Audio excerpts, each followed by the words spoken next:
History is about to be made. The first ever IHRA Stock Car Series event taking place at the famed Pulaski County Motorsports Park. It's Thunder in the Mountains, the IHRA 225. Hi, everybody. I'm Ralph Shaheen. Stacy Compton will be joining me, as will Sarah Daly. It's going to be a great night of racing. Two different divisions of stock cars, the IHRA Pro Late Models and the IHRA Late Models in action. 100-lap event and a 125-lap event coming your way here tonight. Huge field of cars, grandstands filling up, spotters finding their positions up on top of the suites here, and we are ready to go racing here tonight live on Speed Sport 1. And we are thrilled to have you along with us as we make some history here tonight. And joining me in the booth, here he is, NASCAR legend Stacy Compton and General Manager of Pulaski County Motorsports Park, and that's why you're running a little late to get to the booth as we say hi to you on camera, because, Mr. General Manager, you're running around making sure everything's stocked up in the concession stand. Well, a little of everything right now. Trying to get lights turned on, a little bit of everything. We had a little bit of air conditioning issues, normal stuff after you've been sitting for 2 years, but we're good. Got a whole new appreciation for racetrack general managers, I take it? Absolutely. Well, I know you spent a lot of time early on in your career racing a late model here at Pulaski. Tell me a little bit about this 0.4 of a mile oval. Fast racetrack. It's a great racetrack. You know, I was running here back in '88 when they first opened it back up, and everybody said the same thing this weekend. Track's racing great. I mean, I'm excited to see what's going to happen. And we got a big field of cars here in two divisions. We do. What do we have, 36 late models? Yep. Yeah. I mean, and the field's close. And another 20-something pro late models right. on top of that, close to 60 cars First for the race. first ever IHRA Stock Car Series. And we are thrilled to be here. And another member of our broadcast crew is thrilled to join us. We're glad to have her with us. Here's Sarah Daly. All right, thank you very much, Ralph. Well, the history of this track, it's a hidden gem. It opened for the first time in 1952. It was a dirt oval track at first and wasn't paved until 1988. And Stacey, I think you remember that time because that was when Steve McMurray was at the helm. But then in 2005, they did build a drag track, and that's right here behind us. And that was started by the Hagen family. Yes, the family of four-time NHRA Funny Car champ Matt Hagen. But again, that dirt track is going to be put to good use here. And then since 2003, this track was donated to Pulaski County. And now, recently, it is back in action, alive and better than ever. Just a few months ago, there was snow on this track. It was snowing. This incredible team here of IHRA has gotten this track in tip-top shape, ready for all the action here tonight for stock car racing. But Stacy and Ralph, what an incredible restoration here at this track this evening. An amazing history here, Sarah. No doubt about it, at Pulaski, also known as Motor Mile and Green River Valley? New River Valley. New River Valley. Yep. It had a handful of different names, and we're back now, Pulaski County. Yeah, Pulaski County Motorsports Park, and bringing back a lot of memories, bringing back a lot of people that's been here a long time. Lynn Carroll is coming back for the weekly series. It's a lot of the same faces that was here years and years ago. One of the things I loved about walking around the suites is all the old pictures. Curtis Turner on the wall right down the stairs over here.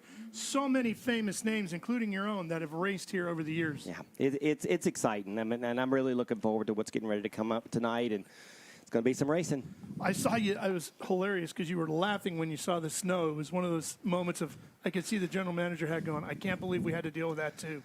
Basically 3 weeks ago. Well, last Monday. I mean, we had 4 inches of snow here Monday, and so it's been incredible what the whole team has done. I mean, I'm the general manager, but trust me, none of this would have been done without the team that I've got behind me. And, with Darrell, his vision and the things that he's done and the opportunities that he's given me to be able to do this, and a lot of tools to work with, and the racetrack looks really good.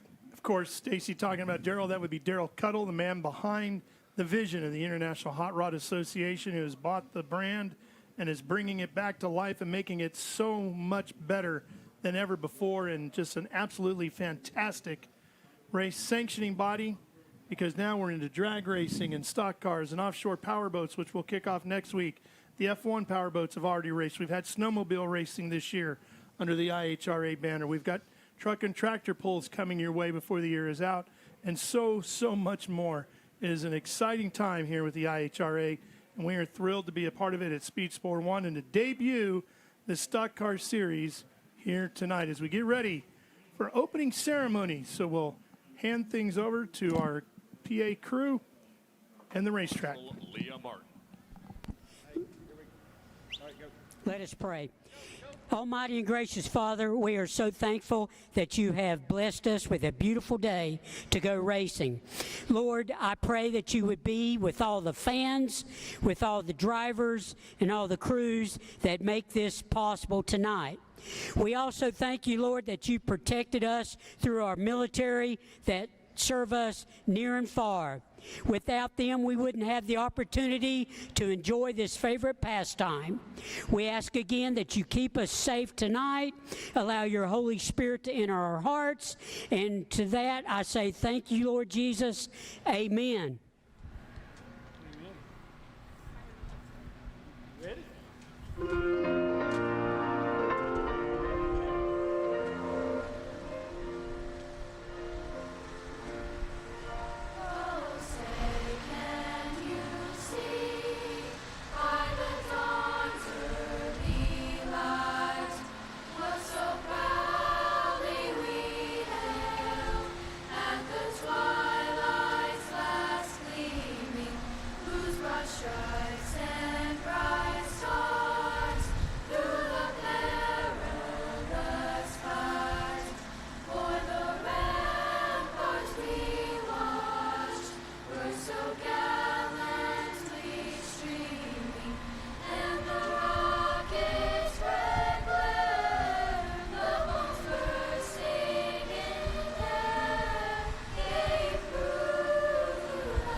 And now, to deliver the most famous words in motorsports, please welcome Leah Martin.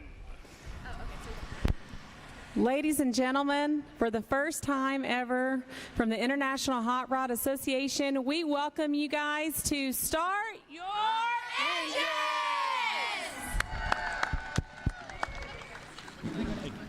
And history is being made as we fire the engines for the first time of the IHRA Stock Car Series. Leah Martin, the president of the International Hot Rod Association, and that was Daniel Horton down there with her, the assistant series director, helping to get it going, and a great job by some local youngsters and Absolutely, wonderful that was incredible. rendition of our national anthem. Did you get chills? I did. Okay. I did, and I'm going to get bigger ones when we throw that green. Absolutely. Which is right up after this commercial break. So don't go anywhere. We're coming right back on Speed Sport 1 live from Pulaski.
An absolutely gorgeous evening here in Fairlawn, Virginia, the actual city where we are, Pulaski County in Virginia. And supposedly going to dip down into the mid-60s tonight, about 70 degrees out right now. I don't know if we're going to get that cool. I'm telling you, that is a blessing in disguise when it was 22 degrees here on Monday. So somebody's looking after us. Couldn't be a better night. I mean, what a crowd. What a bunch of cars here. I mean, I'm really excited. Thankful, very thankful for the fans, for the competitors that are coming out. Obviously, Darrell and Speed Sport. It's going to be a good race. It's going to be a good night. And honestly, couldn't have asked for it to go any smoother right now. Well, Stacy, we got the pro late models coming up first. Let's talk a little bit about the two different classes for those fans that are not up to speed on what's going on in the world of late model racing these days. Our folks at IHRA, the International Hot Rod Association, have done a lot with the rule book to make this a very racer-friendly two divisions. They have, and we're not trying to regress the sport by no means. We're trying to improve the sport, and if you look at the rules and the things that they've done, they're cutting a lot of cost. Instead of spending, $4,000 or $5,000, $6,000 on shocks, you're spending $800 on shocks, and when you can't pull the cars down, there's a lot of things, a lot of technology that we're trying to not prevent, but just basically get back to the basics, if you want to call it that, and cutting the cost. A lot of the teams that I talked to said, look, I'm coming to this racetrack for half of what I would spend going to a normal event because of the rules that IHRA has put in place and by the things that we're able to do and not able to do with the shocks and things of that nature. And at the same time, Darrell, as he does with everything, has put a tremendous purse out there for racers at this level. They're going to take home some serious cash. Absolutely. I mean, when I was running late model, man, if we would have thought we could start a race and take home $4,000, I mean, that's a win. That's just for starting the race. That's for starting the race. So, and I think that's one reason, the sport has gotten competitive. It's also gotten expensive. And when racers chase purses, any way you look at it, and I think everybody's excited about what Darrell's building with this series and the Stock Car Series, and I think that's the reason you're seeing almost 60 cars here. Yeah. And talk a little bit about the difference between the pro late model, which we're going to see first, and the late model, because they're going to look exactly the same, basically, to the casual viewer. They will. They look exactly the same engines, a little bit different weight, but they run a straight rail frame car, which is, we don't do a lot of that around here. You're starting to see a lot more of it. Straight rail cars usually come a little bit more from up north, but they're migrating their way down here, and they decided to do a pro late model, which I think is great. I mean, we knew we wouldn't have quite the field that we did in late model, but I mean, still, you're talking about 17 of the best there is out there tonight.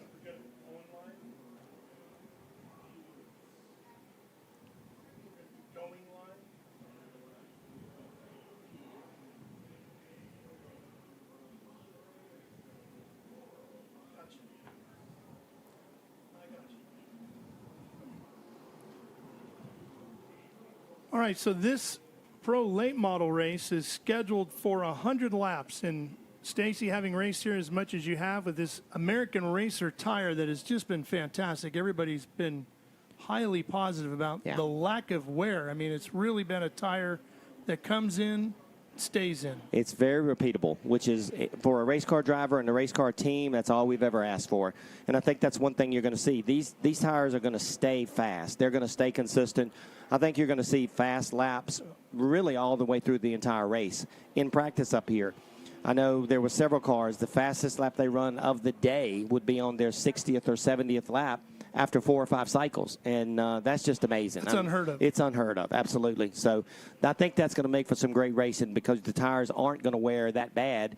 I think a good handling race car is going to be there all night long, and it's going to make it exciting.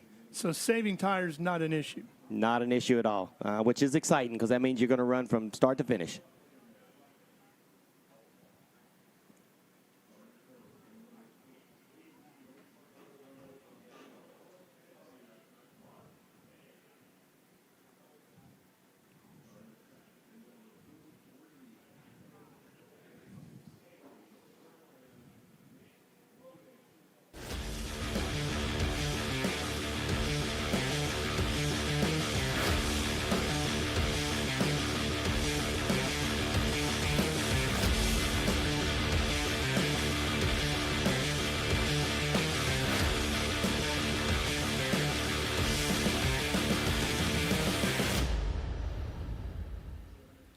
it is time to make history here with the IHRA 225, the first ever IHRA International Hot Rod Association Stock Car Series event for the pro late models and the late models. Ralph Shaheen and Stacy Compton with you here, Pulaski County Motorsports Park, ready to go. The pace truck pulling away, the field lined up behind them. The pro late models are up first for 100 laps here around this 4/10 of a mile banked speedway. And Stacy, what are we talking about? 13 plus degrees of banking? That's exactly right. And I think you'll see cars move up the racetrack throughout the night.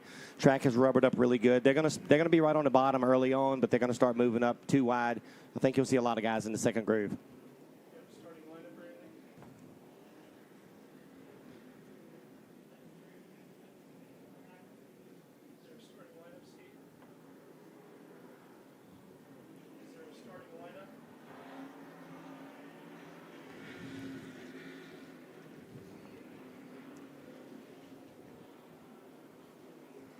Well, let's take you through the starting lineup for tonight's 100-lapper. Brandon Carr will start on the pole in the 6th.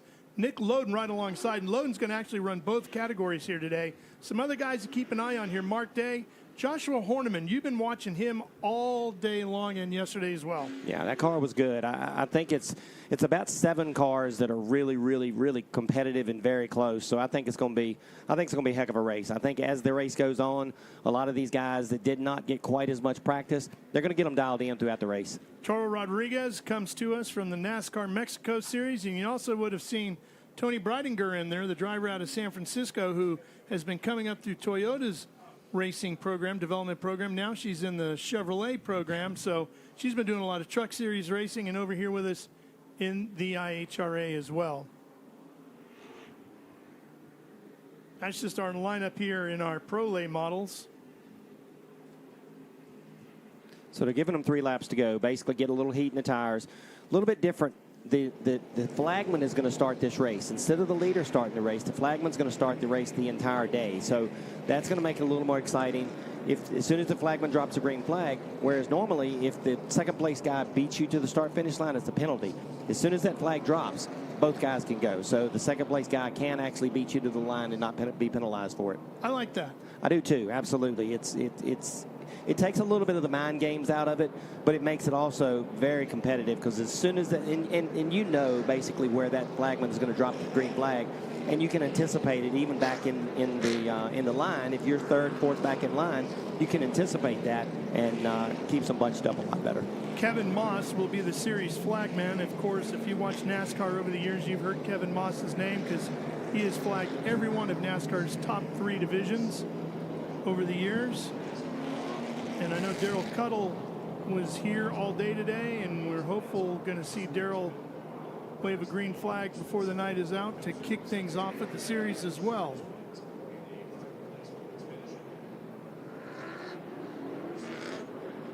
Knowing Daryl, he's probably been down there trying to get a ride. That's right. That's exactly right.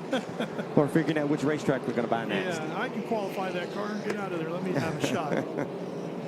He loves his racing. He is a competitor. Of all kinds. Absolutely. I mean, we talked about it earlier. It's passion. It's competitiveness. Yeah.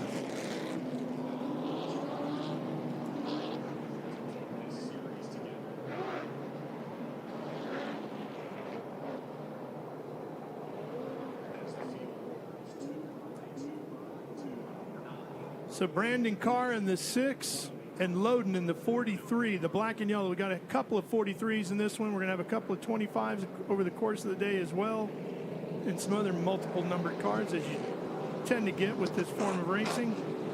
But Nick Loden is in that 43 out of Stanley, North Carolina.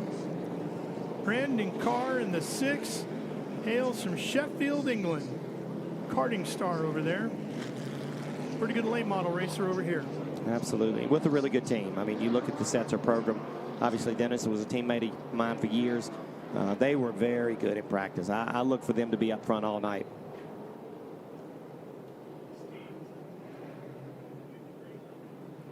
So we're told it's going to be Leah Martin, the president of the International Hot Rod Association, who's going to throw the first green flag. Green next time by. One to go, says Kevin Moss. It's time. It's time. Yes, it is. You ready to make a little history? Oh my gosh, I'm so excited to see this. September of 2025 is when I first heard that the IHRA was thinking about going stock car racing, and Daryl Cuttle said, we'll hold the first race in spring of 2026. And I thought, really? That's going to be hard to do. But guess what? Here we are, coming off of turn number 4, ready to go for the first time in history. The International Hot Rod Association is going stock car racing, and we are green at Pulaski Motorsports Park once again. Good restart. Everybody's tight. Loden trying to get around the outside in the 43 and hanging on the bottom is Carr in the 6. Carr moving around the bottom well, got a good run through 3 and 4, trying to stretch it a little bit, but Loden not letting him get away. Now finally Carr gets around him and locks down the top spot. Here comes the 83, diving to the inside.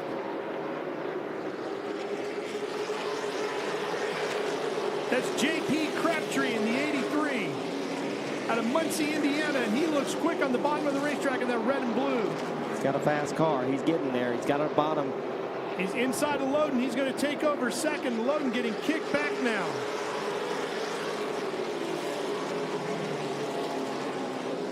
Love that good clean start. Now it's Mark Day in the black and white number 8 that's right behind Loden, holding down the 4th position.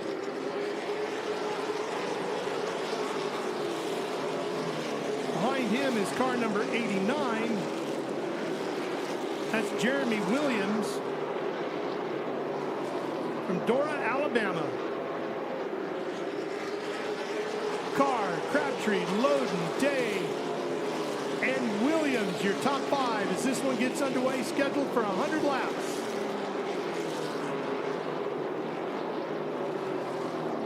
And they're all stuck right down on the bottom of the racetrack, Stacy. They are, and they'll stay there for a little while. Once that bottom starts to get slick, you'll see them start moving up a little bit. Now that sun is setting just on the outside of turn number 1, so they're heading right into the sun as they come off of 4 down this front straightaway. As somebody who's raced here for many, many years, what's that like here? It's very blinding, honestly. We always look forward to when that sun went down, because the track picks up a lot of speed. I mean, it'll be 2 to 3 tenths quicker as that sun goes down. All right, get that fixed by the time we come back in July, would you? We'll put a dome over it. Make How it about happen. Oh, getting a little loose. Contact already early on in this one. Looked like the other 43 and the 92 getting together there. That would be Mark Nesbitt in the 92. And the other 43 is Joshua Horniman. Guys feeling pretty racy out there. See the P51 getting loose off the corner here. Problems for him. That's Rod Butcher and his Mustang, the driver out of Florida. Turn 4 seemed to be a little bit slickery early on today. Yeah, absolutely. Well, the sun's in turn 4. You look at turn 1 and 2. Turn 2 is starting to get a little shade on it. It's grabbing a little more grip.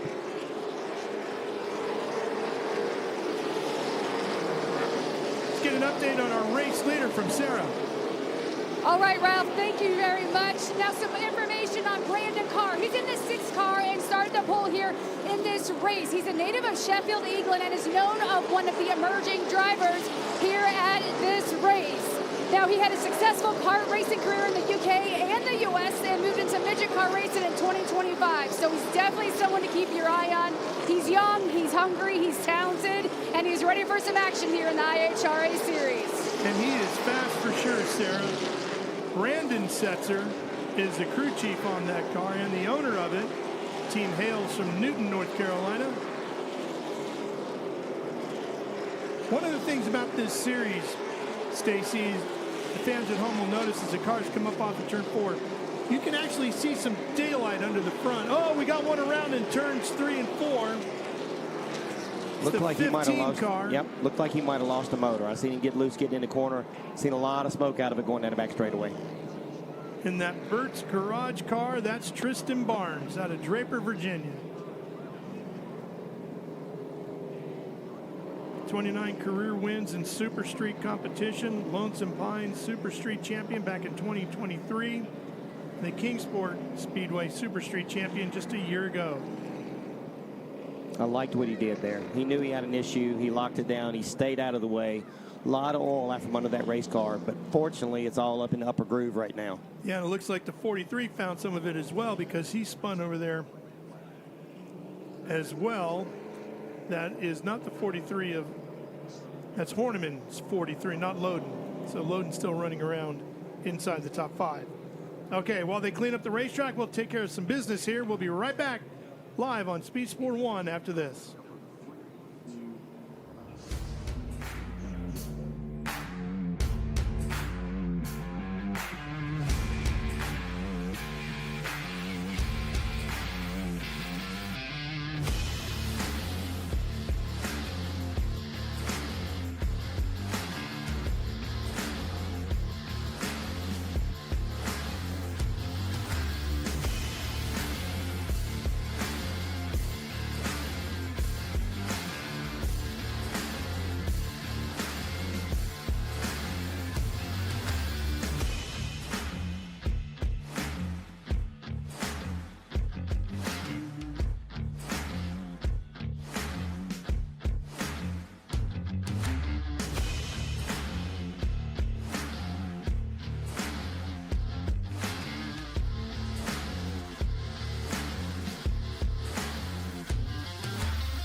Well, there you see Horniman's car, and he must have spun in the oil over there, and he backed it up into the wall. You can see the damage to the rear end of his 43. So we are under a red flag condition while they're going to do some cleanup over there, the 4/10 of a mile oval. So the cars are all parked here on the front straightaway. There's the car of Barnes that blew the engine. Unfortunate end of the night for him. Carson Ware was supposed to be here. Unfortunately, he lost an engine yesterday. Yeah. Rick Ware was here with his son. Parts Plus entry. Yeah, and I feel bad. I mean, there's absolutely nothing you can do when you get in oil. I mean, it is feel bad for him because there is, I mean, once you get in oil, there's no turning, there's no stopping. Yeah, and we expect to see Carson Ware running with us on a regular basis throughout the season. And the season will move on to Cordell, Georgia. That's the next stop on the tour for us. You raced there, I'm sure. I actually never did. Really? How'd you miss that one? I never did. Well, we were racing South Boston, Orange County, Motor Mile, Pulaski, Lonesome Pine, all that good stuff. All that stuff. All right. So that's our next stop for the IHRA Stock Car Series. We're also going to Kingsport, Tennessee. Love Kingsport. Great racetrack. That's going to be great. Yeah, Going absolutely. there twice, coming back here again in July, right? That's right. Yep, sure. And we're going to Memphis. How about that? I can't wait. That was one of my favorite racetracks when we ran. Of course, it was the Busch Series back then and the Craftsman Truck Series as well. That was one of the best racetracks in my opinion. It was fun. I mean, it really was. Of course, we bought Harlan Park, Topeka. That was one of my road course wins in the Truck Series. That's now one of Daryl's racetracks as well. We're not taking this series there yet. I That's say right. yet because you never know next year. But we are wrapping the year up at The Rock. At The Rock, that's exactly right. Mike Phillips is here, GM of Rockingham. He's been a big part of this weekend, and of course he's been in business a long time. Well, let's find out what happened to Tristan Barnes and his engine. Here's Sarah. All right, guys, thank you very much. Tristan, an unfortunate situation here with the 15. You said you put a thermal motor in it, so explain everyone what your thought process was and what happened out there. Well, I mean, we blew 2 motors over the off-season, so we finally got this motor in the car on Thursday night, just kind of expecting it to blow. And our only goal today was to practice, qualify, and start the race, and we checked that list off. I'm happy the car's in one piece and the motor can be replaced. What were your thoughts when this happened? You said you expected it to blow on Thursday, but then maybe you're going to give it a go here out here today. Yeah, it was really just a Hail Mary coming here today, and I knew it was going to blow. It was going to make the first few laps and see how it went, and it was going to go all out, and sure enough, she blew. All right, well, thank you very much for your time. Thank you very much. Tracy I hate and to Ralph? hear that. Thank you, Sarah. Speaking of names on the executive list of the IHRA Stock Car Series, some of these might sound very familiar to you race fans at home if you've been following stock car racing for the last 40 years. Yeah. Outside of myself and Stacy Compton over here, some other names you might recognize. Tim Horton is the series director. Daniel Horton is the assistant series director. Dennis Adcock, competition director. Robert Presley, race director and race control. And we'll be back for more after this.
Cars are rolling here at Pulaski. Let's head back into the pits. Here's Sarah Daly.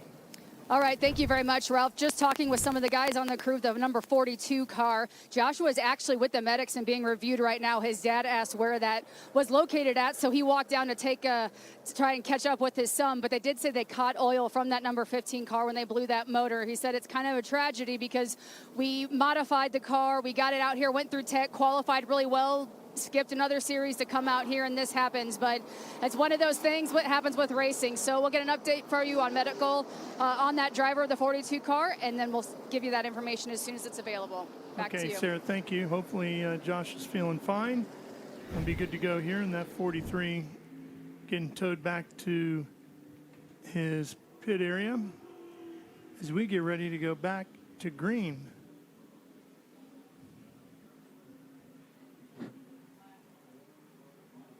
So we were going over the list of names that are involved with the series. The Hortons, Tim and Daniel, Dennis Adcock, who used to be the Truck Series, one of the lead guys of the Truck Series, ran Darlington for many years. He was number 2 at the Truck Series, if I'm not mistaken. Yeah, right under Wayne Auten when Wayne was there. Robert Presley, of course, everybody knows Robert and his legendary career. Mike Phillips has been a part of NASCAR forever. Always did safety for NASCAR. Yeah, and he's doing that here and running Rockingham. And then flagman Kevin Moss, of course, we talked about him. Having been the flagman for NASCAR's top 3 series over the years. Danny Rollins, head tech official here with the IHRA. He certainly knows what to look for. Absolutely. He was one of those guys. You knew Danny was going to always push the buttons, and he was going to find all the gray areas. And he said he wasn't sure he liked being on this side of it. But then again, he's like, it's pretty cool because they'll roll through, and I'm like, really? Are you really going to try to get that through? And Andy Dunlap is the chief spotter for the IHRA, so he'll be keeping tabs on everybody out on the racetrack. It's a great lineup of people helping to make this series super successful. And we're hearing from Sarah that Josh has cleared medical, so that's great news. The car is going to need a little bit more attention to detail, though. Good to hear that Josh Horniman is okay. Here's all you spotters sitting up there watching their guys. Well, it's great views all around this racetrack.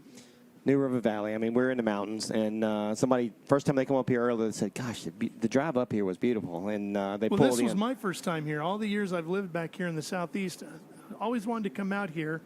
And it just, this never comes together because you're busy working somewhere else or what have you. I pulled in here yesterday, and I was like, man, this is everything I thought it would be. Yeah, absolutely. Just beautiful.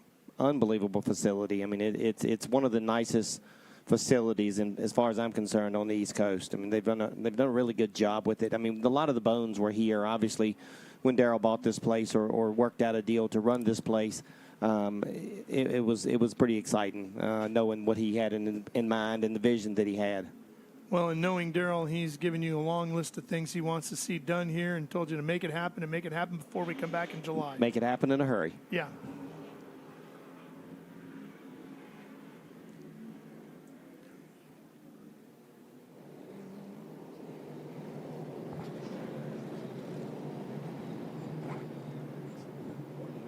So this one getting ready to get back underway, and there goes Darrell. Darrell Cuddle's got to get back over to Benson, North Carolina. We got the IHRA Outlaw Nitro Series in action over there, which you can see as well this weekend on Speed Sport 1. And here we go, coming back to the green. Green flag. Racing once again here at Pulaski. New leader as well on the outside in the 83. Jumping to the top spot is J.P. Crabtree out of Indiana. Crabtree in that bright red, white, and blue patriotic themed machine. Jim's Automotive and Team Transport helping him out. Day-to-day job, he's a UPS driver, but today he's an IHRA stock car racer, and he's doing a great job. Oh, getting loose is a driver out of Mexico, Rodriguez.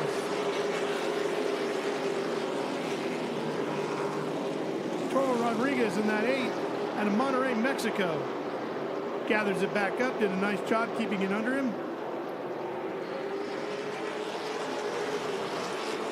And looking to the inside of Crabtree, Brandon Carr, that driver out of Sheffield, England, in the 6, started on the pole,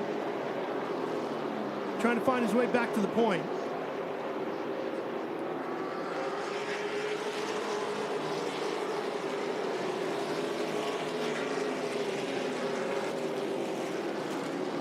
And as we saw in qualifying, Stacy, everybody was just a tenth or two throughout the field. So we don't expect this race to get strung out at all. Not at all. Not at all. And it'll be curious to see. That 6 car was so good early on. I think he's got a quicker car. He's just got to get by him. And of course, you know the difference in clean air and not clean air. And it'll be interesting to see. I think he's going to get back by him eventually, as long as he doesn't burn his mess up trying to get there.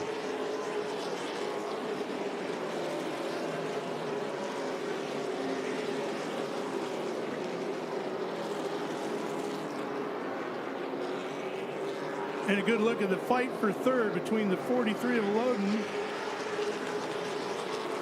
Nick Loden out of Stanley, North Carolina, and that 92, Mark Nesbitt. Here's that fight for the lead. Things heating up.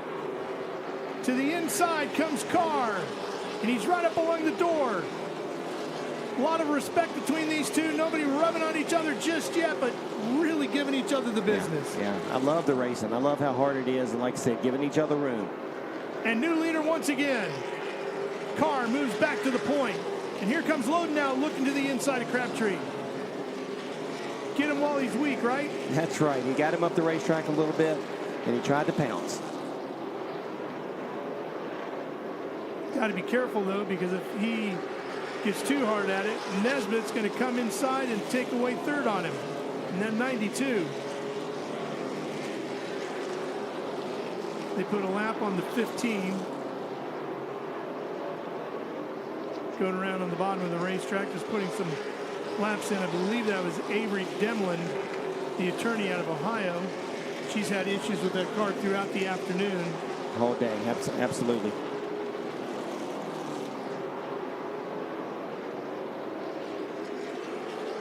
Here's a good look. You can see how those noses are a little bit higher up in the air, and they've done that on purpose here with the series. That's right, and that's another part of trying to cut costs. Again, you're not going to spend $4,000 or $5,000 on shocks. You're going to spend $800 on a pair of shocks. And it's making for some good racing, too, because these guys are really having to drive the cars off the corners. It does. And again, the times that they ran in qualifying was just as quick as when they had the cars sucked down on the racetrack. So, I mean, that's exciting. That's exciting for the racers, exciting for the fans as well. Tony Breidinger in the 5 going a lap down to Brandon Carr. Or that's the 8 car. That's a change for position there. I'm sorry. Mark Day in the 8. There's your race leader in the 6. Black 6 and a black 8. I was surprised thinking that Tony might be going down a lap that early on. Yeah, absolutely. In the competition. He's a lot quicker than that. Tough little racetrack. I mean, it really is. It's fast. It's got a lot of character to it. And if you slip just a little bit, you give up a ton of time. Here's that battle for third. No, that's actually a little bit further back, too. That's Herbert in the 22. See if we can catch up on our scoring across the top of the screen. We don't have a scoring monitor here to just look at.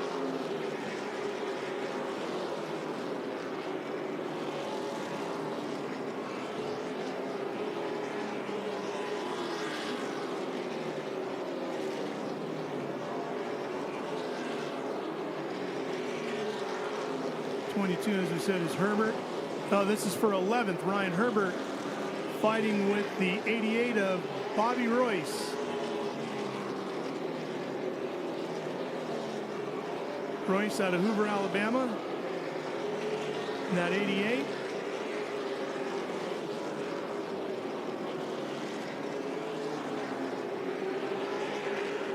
Herbert comes out of Georgia. Does this with his brother. Driving a Port City race car. Been racing since he was 13. I love all these guys are starting so young.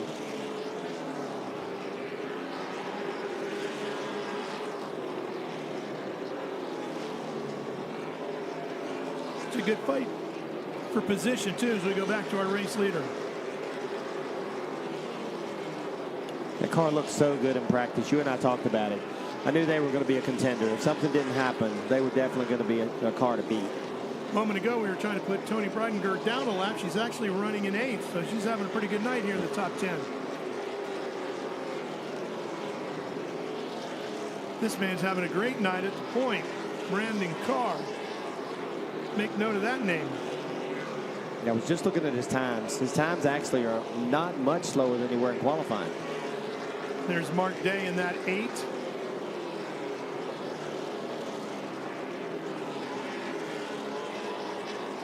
And Jeremy Williams in the 89.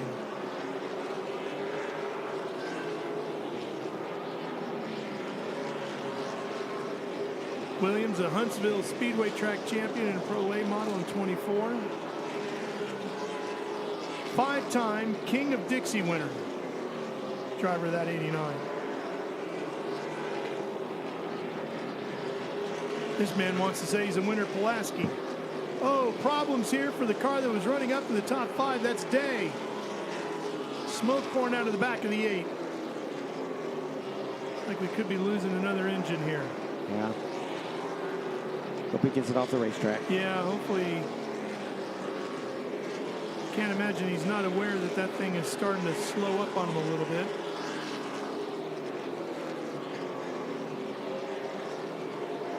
Ran the NASCAR All-American Challenge here in 1989. Sat on the pole, finished second. Or it says I finished second or third, I don't remember. Tough night for 8s because Day is having problems and so is Rodriguez. So both cars, number 8s in our field, both out of this one. Rodriguez will quickly go down a lap, driver from Monterrey, Mexico. Plans on running full-time with us in the IHRA Pro Late Model Series this year. Finished second in the Carolina Pro Late Model Championship just a year ago, did Rodriguez.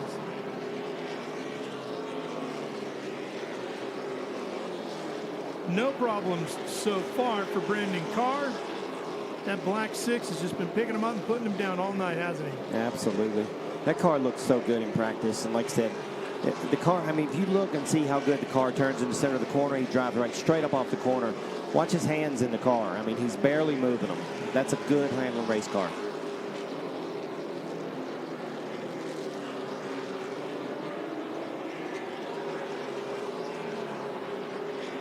Nesbitt in that 92. Trying to hold off the P51.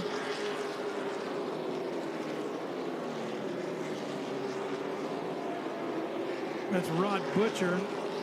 And that was Avery pulling in her number 15, I believe.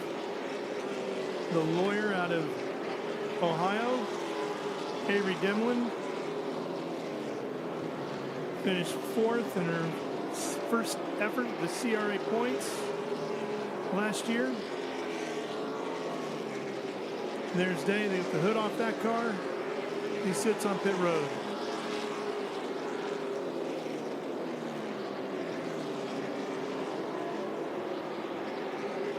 These Pro Late models produce some power, don't they? They really do.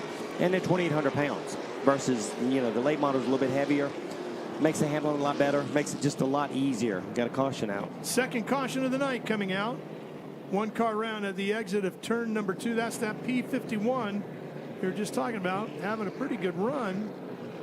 Must have just lost it on his own unless some of the oil That's right. from Day might have been laid down over there. And Rod Butcher and that P51 might have just caught some of that. He hails out of Oviedo, Florida, and has had great success at Volusia County Speedway. 28 mini stock feature wins over there at Volusia County. Been a driving instructor for the Richard Petty School when it was over at Walt Disney. Did you ever run that track? I did. The first truck race I ever ran was actually at Walt Disney. Were you really? Yep. Of course, that was your first that one? was my first truck race. Wow. I got over there for the IRL back then. Yeah.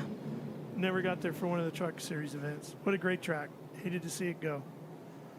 Well, we'll be right back here to Pulaski after this.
Welcome back to Pulaski County Motorsports Park as we are here for the debut of the IHRA Stock Car Series. You're watching pro late models working through their 100-lap main event right now. And we're going to go back down to the pits and Sarah Daly.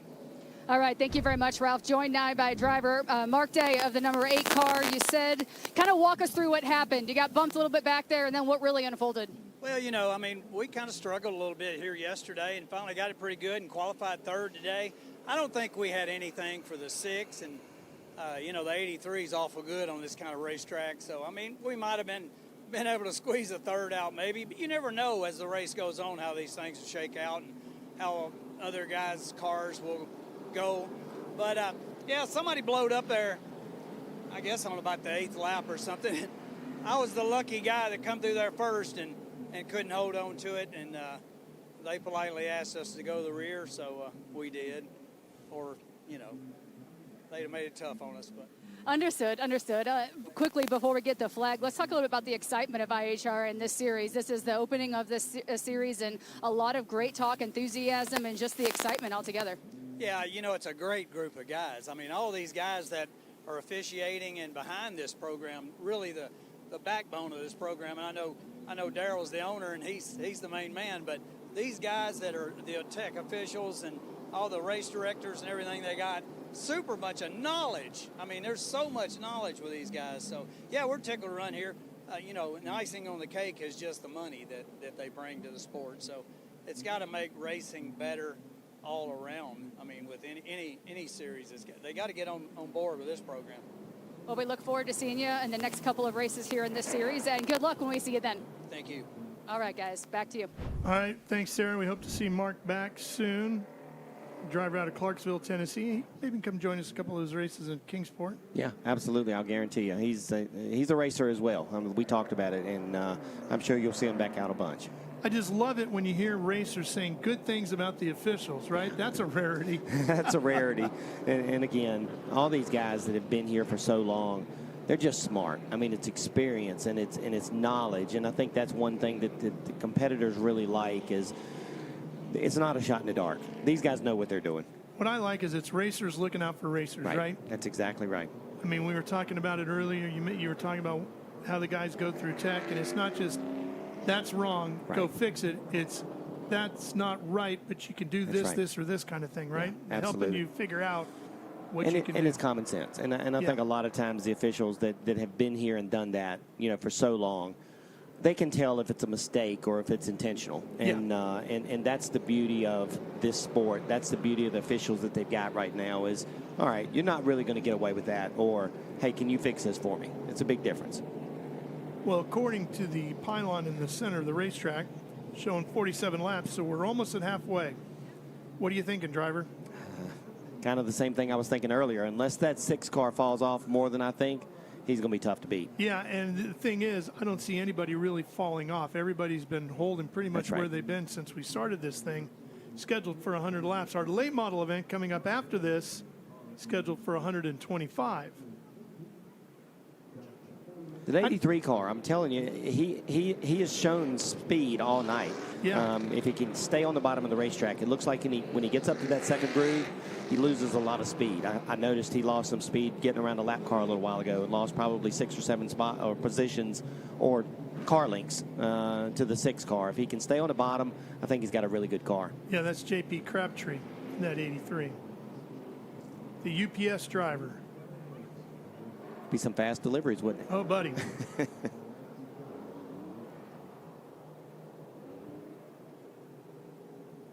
see if he can get the same restart he did before.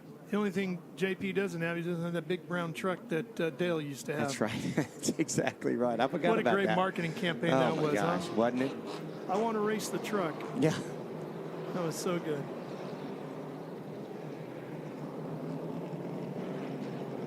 There's Tony Breitinger right there in the 5. She is shown in 7th right now, so she's moved up a spot or 2. Although she sits 4th on the racetrack. Scoreboard showing 7.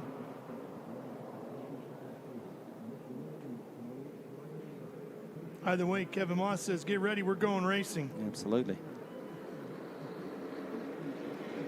Green flag. We're back at it here at Pulaski. Oh, Crabtree with a great start, and that's exactly what he needed, Stacy. And here comes Tony Breitinger on the outside, and we got the yellow waving again as the P51 stops dead in the water right here on the front straightaway at the entrance to turn number 1. Significant damage to that left side, too. I couldn't tell what happened. Looked like somebody missed a shift. They got stacked up on the front straightaway, and I think that was a direct result of it. Oh, there's the other car right behind it. That's Herbert crawling out of his car. You can see just to the right side of the screen, there you go. Significant damage to his car, too. Let's take a look at it. See if we can figure out what happened here, Stacy.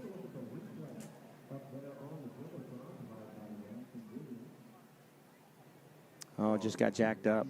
Yeah.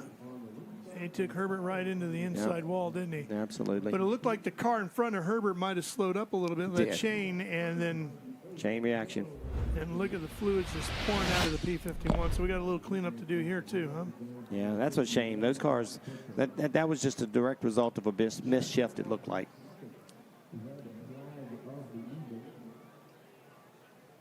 Well, thinning the herd out a little bit here, unfortunately, as each of our cautions has involved at least 2 cars. Yeah, absolutely. That's a shame. And this is what, caution number 3 in the night? Tough break for Herbert. We'll be right back after this break to Pulaski.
Welcome back to Pulaski County Motorsports Park, where General Manager Stacy Compton, yeah, that's Stacy Compton, the old NASCAR racer, is in charge of this place for Darrell Cuddle.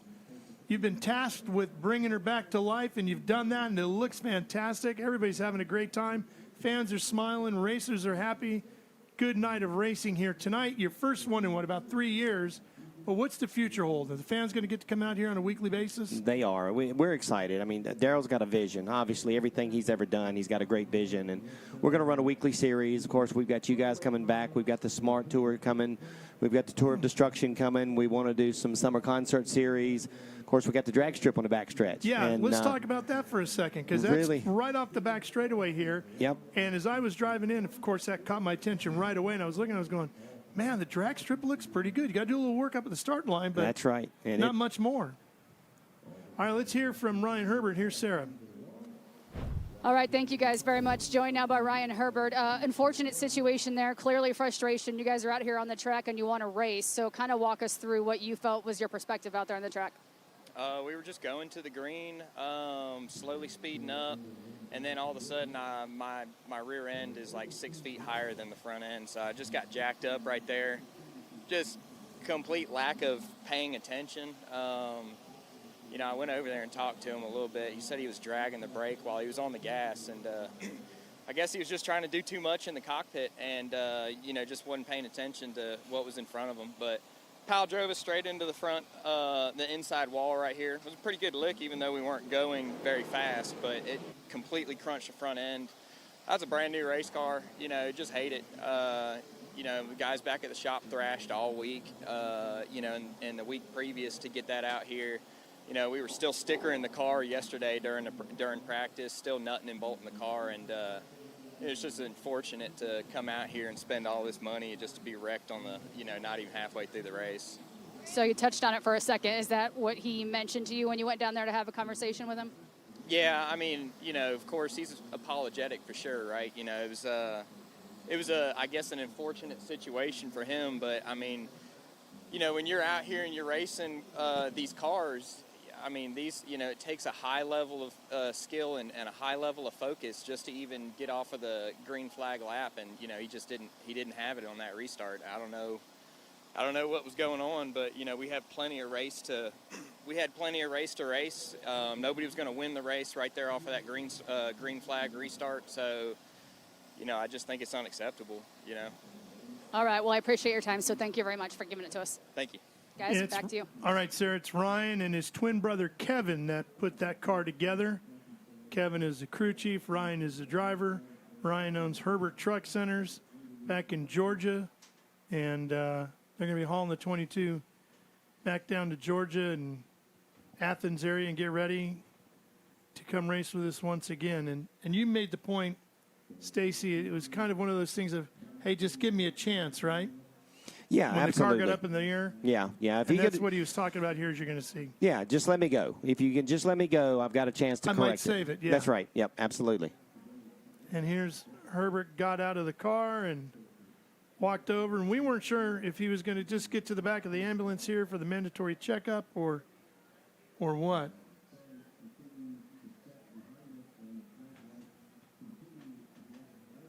And then he went back.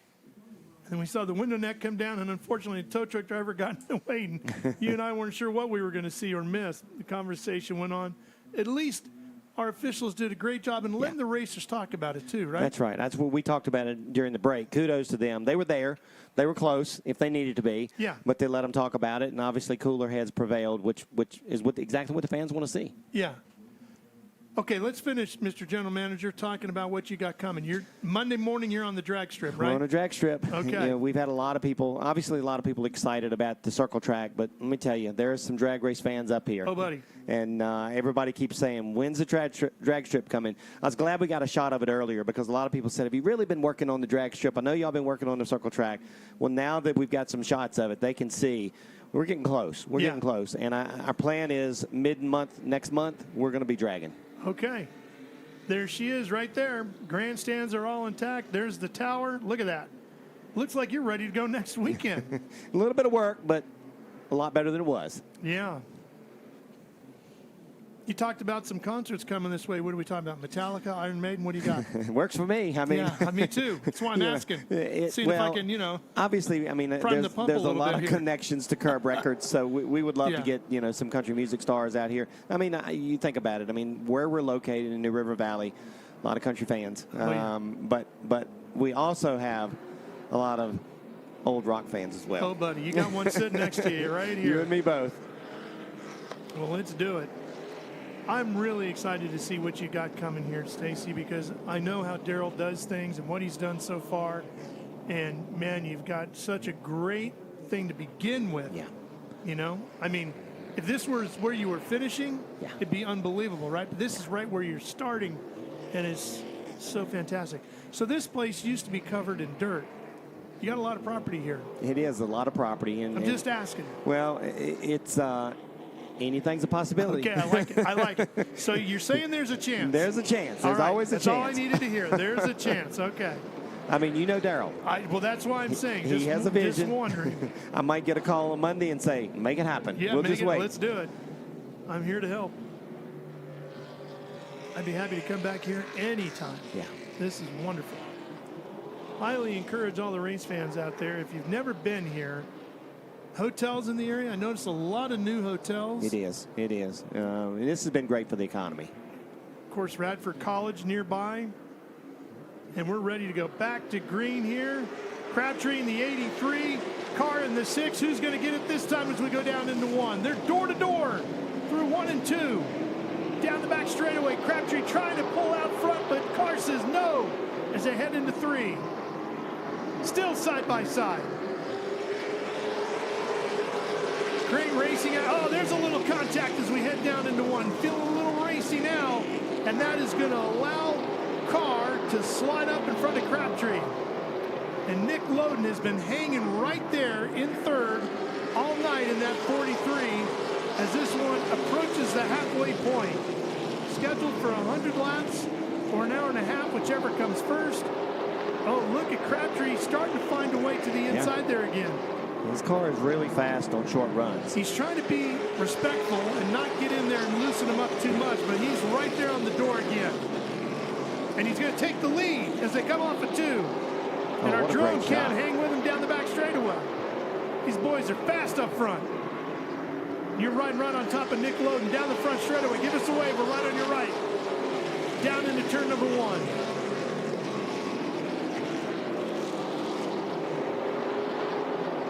These 3 all running the same line right now. 15 having its problems. I believe that's Avery. Looks like her car. And those top 3 looking to be the ones to settle this out here tonight. Tony Breidinger is back in 4th in car number 5. She's about, what would you say, Stacy, about 4 or 5 car lengths back between the 5 and the 43 there? Yeah, absolutely. So she's not out of this at all, and she's got her hands full with the 92 right behind her. Crabtree's car is really good on short runs. I'll be curious to see if he can stay there. But his car has been really good on restarts and really good on short runs. Day back out there in the 8 car. Didn't think we'd see him back rolling around again. Yeah.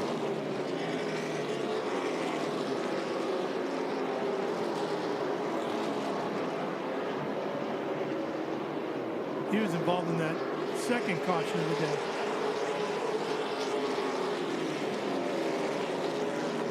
.55 struggling on the bottom of the racetrack. Everybody's been working past Billy Hayes, Charlottesville, Indiana. And a battle for the lead coming off of 4. Here they are again. Carr and Crabtree side by side as they've spent a lot of the laps here today. Look at Crabtree turn that thing down in the center of the corner. Crossover move. Boy, they are pinned right down on that white line. Right They there. are, absolutely.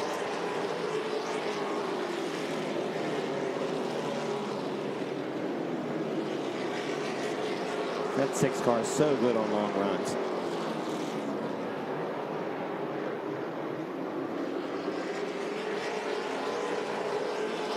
Which is interesting because you think coming up through the karting ranks, he's used to slicing and dicing, and everything is super quick and fast, right? Not a lot of laps, got to go now, all of that. And here he is, longer distance run. The length of one of these runs is pretty much the length of a long race for him in a kart. Yeah, almost like an enduro race for him. Yeah. And the 15 continuing to struggle on the bottom.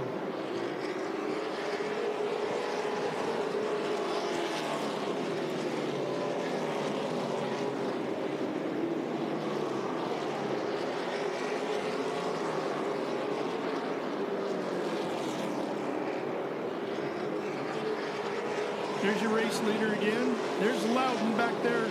Loudon, I should say, running in third. Nick Loudon in that 43, really putting it on Crabtree right now. The driver out of Stanley, North Carolina. And it was interesting. I was talking to him and his dad. His dad said, yeah, Nick, he runs a Corvette body in the late model series, which we're going to see coming up. And actually, the Corvette is this one here. And I said, oh, does he have a history with Corvettes? And he said, yeah, he's got one. He's got a C5 Z06 back home. He says, and his grandfather has a C7 Stingray. Wow. I said, oh, well, that's pretty cool. I said, well, how about you? Do you have one, Andy? His dad. Andy goes, no, I get the bills. Yeah. I love it. Yeah. That's how it should be for the dad, right? That's right. Wait a minute, we're both dads. Yeah, we are both dads. And I get a lot of the bills, and I know you do too.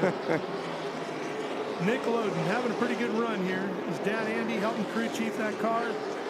See if they can win 25 grand here tonight and maybe make a down payment on another Corvette. Go get himself a C8 this time. And back to the leader just in front of them. There he is, Carr. Englishman.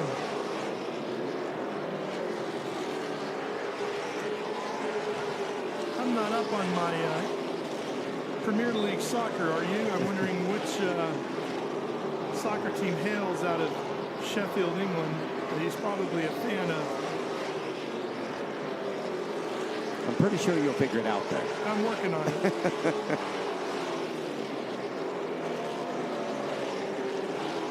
The 43 car is getting better and better and better every lap. How about Sheffield United, the Blades as they're known? There you go. And you got Sheffield Wednesday, also known as the Owls. So he probably cheers for either one of them. I like a different kind of football myself. Yeah, that's right. 55 now starting to run a little bit better, moved a little further up on the racetrack, was struggling down on the bottom there, and has some competition behind him as well. 55 is Billy Hayes out of Charlottesville, Indiana. That's our just broke truck driver, as he says, trying to have fun. I think he's doing that now. He's doing a pretty good job. He's racing pretty hard now with Bobby Royce out of Hoover, Alabama. Love that drone. Oh my gosh, what a shot. Royce is a 2013 late model truck series champion at Whoa, Montgomery here he Motorsports. goes. Oh boy. And fun just ended. The broke truck driver has a broke race car now. What a great drone shot. Sitting right over top Fantastic, of him the whole time. Huh? How about that? Oh my gosh, what a shot. Great job by our friends at Windy City Television Productions who put our shows together for our Speed Sport 1 coverage. Certainly hate to see that. He was running good. He was running really good. Yeah. Yeah, he struggled in the middle there as this thing got back to green, and he got that figured out and was putting in some laps, wasn't he?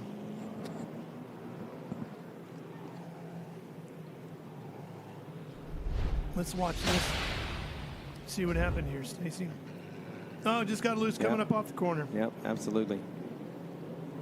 The old, I got it, I don't got it. Yeah, yeah.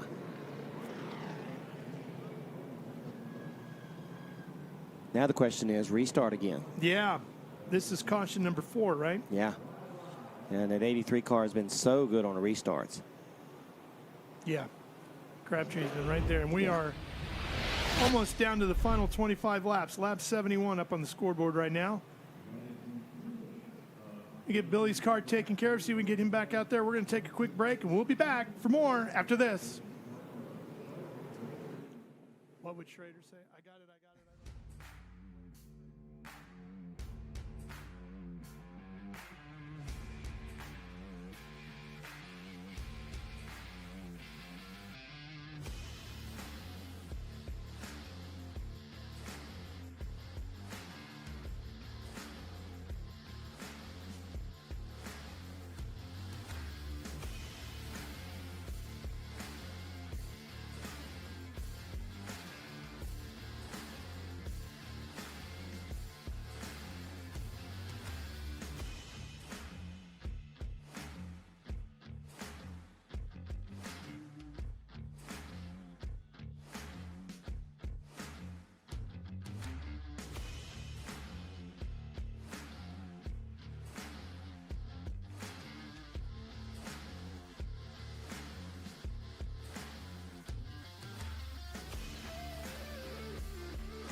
Pulaski. Carr has pulled away from Crabtree.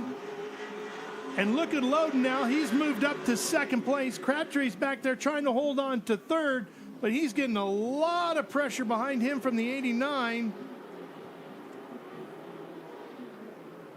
of Williams, who has moved up a couple of spots now to fight from fourth to third.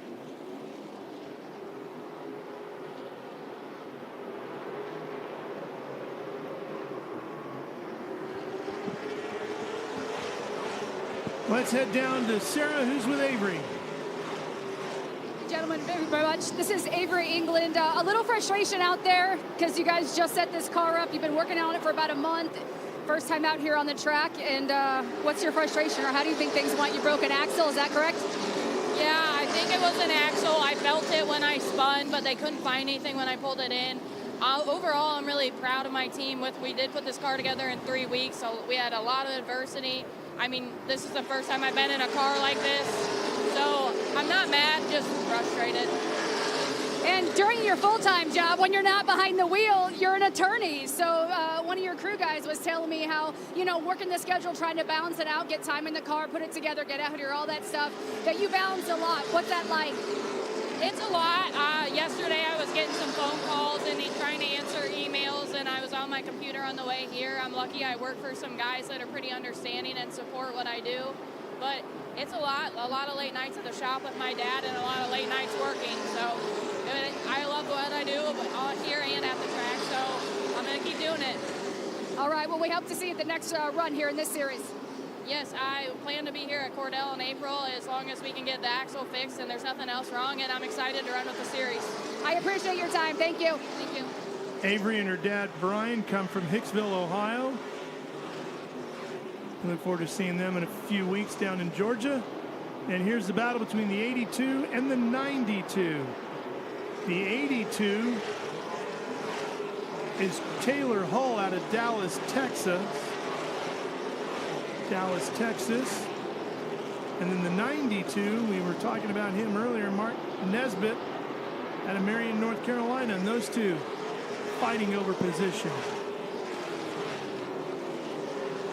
That's a battle for fifth.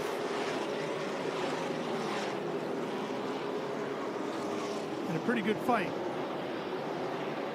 They're battling. They're respectful, though. I like that they're battling as hard as they are, but they're giving each other a little bit of room. Well, he got right up there, but didn't turn him. Thought he was going to try to loosen him up a little bit.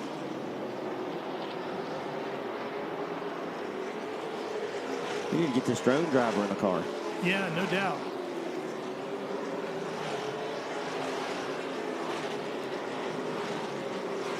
Closing in on the final 10 laps of this one, Stacy. Yeah, that 6 car, I'm telling you, He's been good all night. Brandon Carr has been on rails. He's been challenged a few times, but he's weathered all the storms and fought off all the contenders. Doing a great job battling towards an $18,000 payday here for winning the Pro Late Model race. There's a little contact there as we head down the back straightaway. Battling for top 5. And give the position to the 92 as Nesbitt moves past.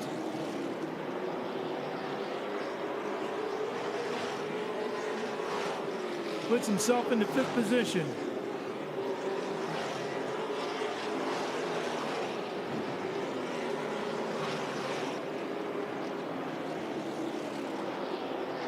And Tony Breidinger closing in. She tries to get up there to take over 6th. She's having a good run tonight. She's having a very good run, yes. She tries to find a way around Taylor Hull.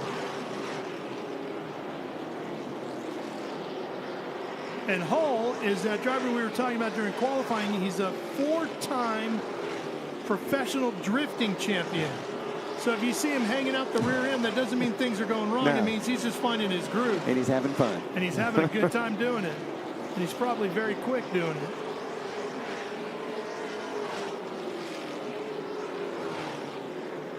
Dexter Knipe owns the car that Tony Breidinger is driving, sponsored by Sunoco, Raising Cane's, and Celsius. She, of course, competes in NASCAR's Truck Series as well. There she is right there. She's got to be happy with this run. I would think so, yeah. Started middle of the pack, if I'm not mistaken. Yeah, absolutely. And has worked her way up, been very consistent, and plans on running a bunch of the races with us, and we look forward to having her here. One of those young, go-fast female racers out there that everybody's keeping an eye on. She was in the Toyota program, developing drivers, and now has moved over to doing stuff at Chevrolet. I'm sure the Bowtie Brigade is happy to have her. She's getting a lot of people's attention. Yeah. Absolutely.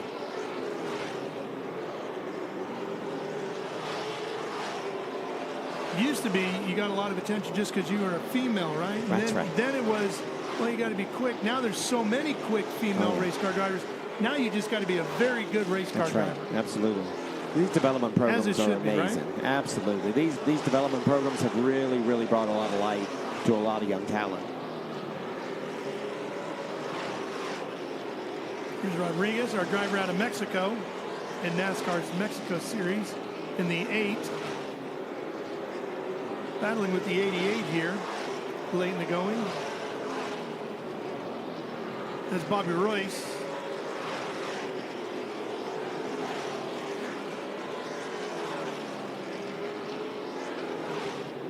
That 8's been involved in some contact. You can see the donut down the side of the car. Yeah, absolutely. Toro out of Monterrey, Mexico.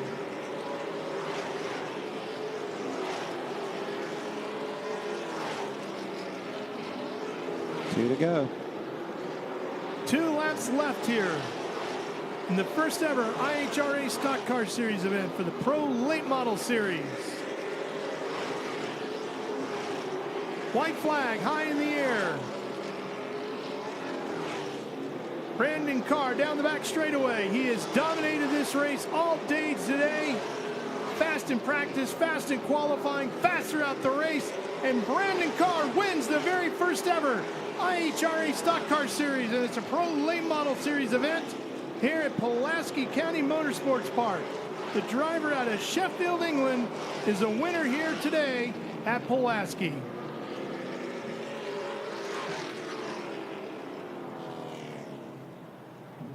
And he takes the first big step in becoming the first ever IHRA Pro Late Model Series champion as he gets a win in a series of 8 races. Another one back here in July. It's a step. It's a big statement. It's a big statement. Let everybody know you're one of the guys you're going to have to deal with. Good way to start. Absolutely. Yeah. I think he's going to be a contender every race we go to. I think so too. Loden will finish second. Crabtree in the 83 will hang on for third. He's probably a little flustered over that, Crabtree. I think he felt like he had a real shot at him. Certainly had a shot at second. A little bit of contact, and he slid back to third and just wasn't able to gather it back up. Yeah, his car was fast on the short runs. I thought that last restart, he had a really good shot at it. There's Dennis. I was going to say, how about the Setzer gang? Putting that car together, they're finding themselves in victory lane.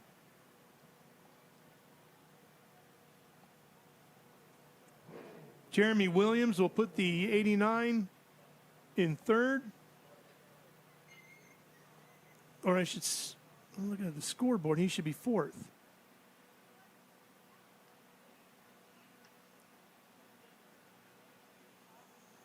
Yes. Yeah. Looking at the pylon out there. So the 89 should be fourth.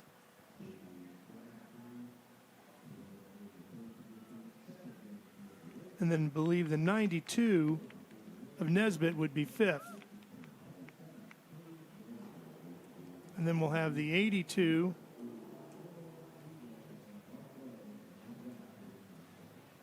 of Hull, and then Tony Breidinger after that. Have you seen these trophies? I love it. I love it. What a cool looking trophy.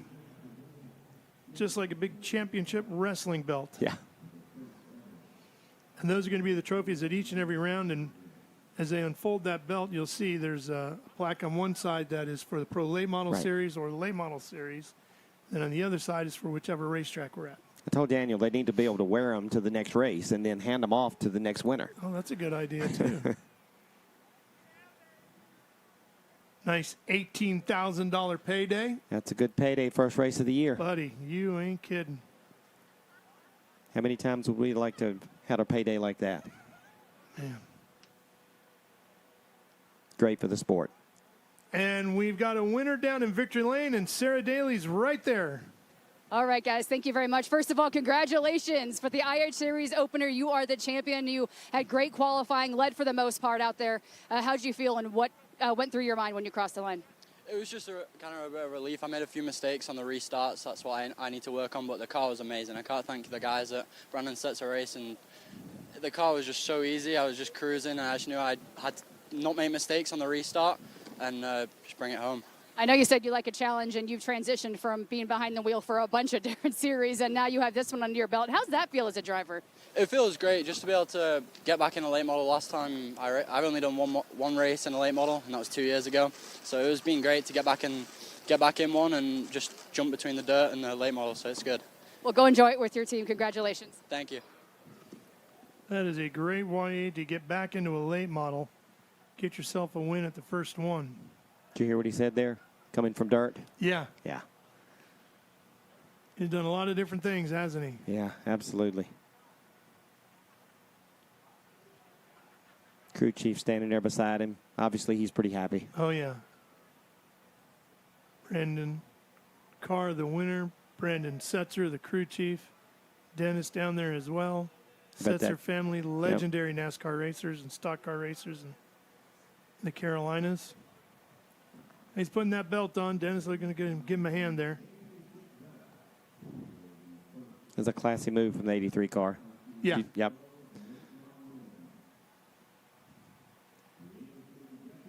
He can wear that belt into the pub when he gets back over to Sheffield, and my guess is he's going to be the only one with one when he gets there, right? That's right. I love it. Let's hear from second place now. Here's Sarah once again. All right, guys, thank you. Well, Nick, congratulations on a second place finish here and a clean race. So what were your thoughts for this first IHRA event, and how are you feeling right now? I mean, it was a fun race. We didn't tear nothing up. So, I mean, I had fun. I don't know. I'm tired. I gotta get my other car. All right, so you got more racing to do, right? Man of many words. Just say any thanks you want to give to your crew or anyone else out there? Yeah, I'd like to thank AFCO and Longacre for all their support. Buzzy Racing, RE Suspension, Ultimate QM, Ryan Competition Carburetors. The car was really good. We just needed a little bit more. We had mechanical issues yesterday, and so we got about 30 laps of practice total in that car. So, I mean, I'll take it for what we had. All right, well, congratulations. We appreciate you being here, and go enjoy it. Thank you. Yeah, Nick's just getting warmed up. He's going to get out here in the late model now. Another 125 laps. Yeah, do you think that's would be an advantage for him, having put in 100 laps here? I do. And the biggest reason is he knows what the track's done. He knows where it's taken rubber, what groove is going to work best. So. Yeah. Those boys hoping to have a lot of pictures like that. Of course, VP doing the fuel, American Racer doing the tires. Heck of a start for him, I know that. Oh, yeah. They're off and running.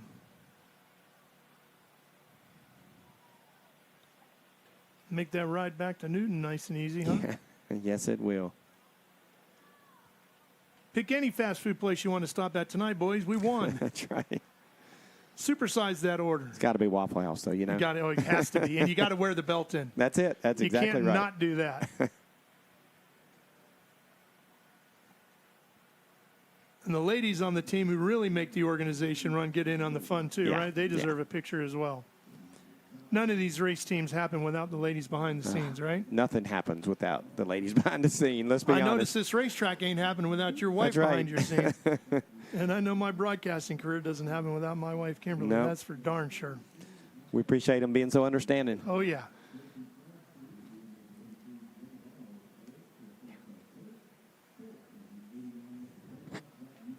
Getting ready to hear from third place down there.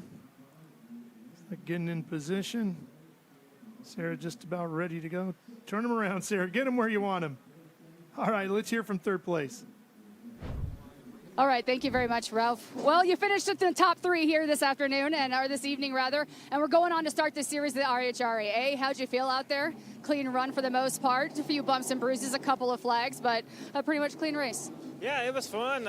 It was pretty clean racing, a little bit of rub in here and there, but I mean, with the kind of money that's on the line here, why not rub a little bit? So hats off to all my guys. We worked on the car all weekend long, and can't thank them enough. Jim's Automotive, Team Trucking, and all my crew.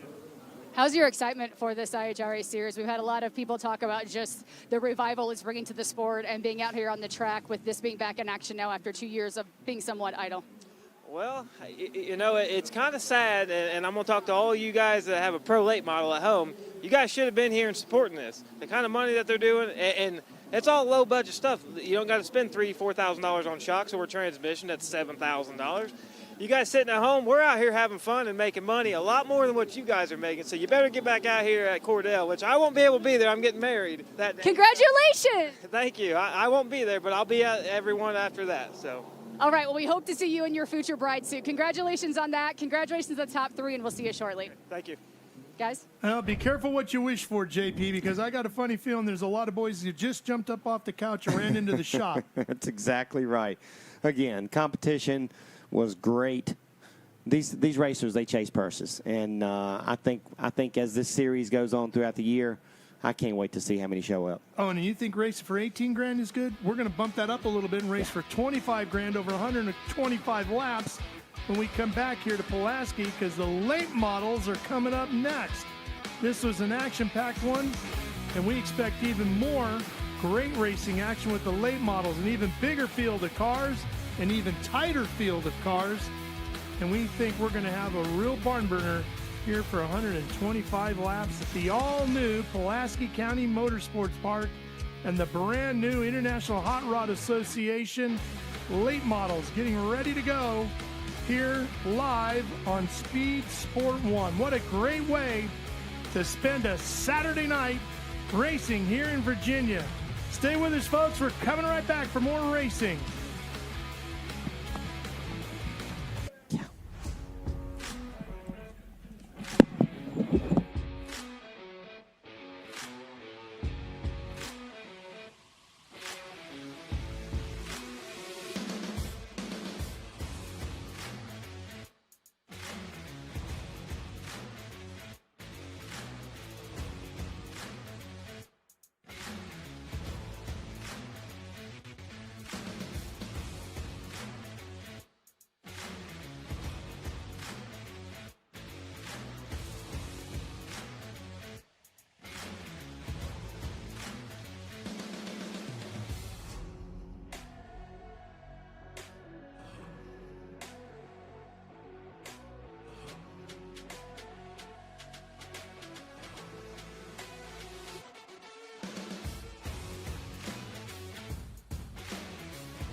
Motorsports Park, the late model Sportsman getting ready for their main event. It's going to be 125 laps for $25,000 to the winner. Beautiful sunset here off to the west. Been an absolutely spectacular day.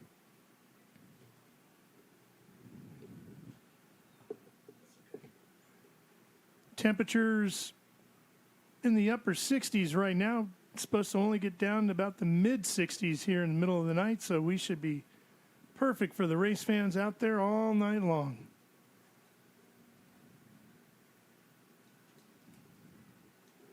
And a great crowd has turned out here tonight for the first time to see racing here, this racetrack, in some 3 years. Ralph Shaheen, Stacy Compton, and Sarah Daly with you.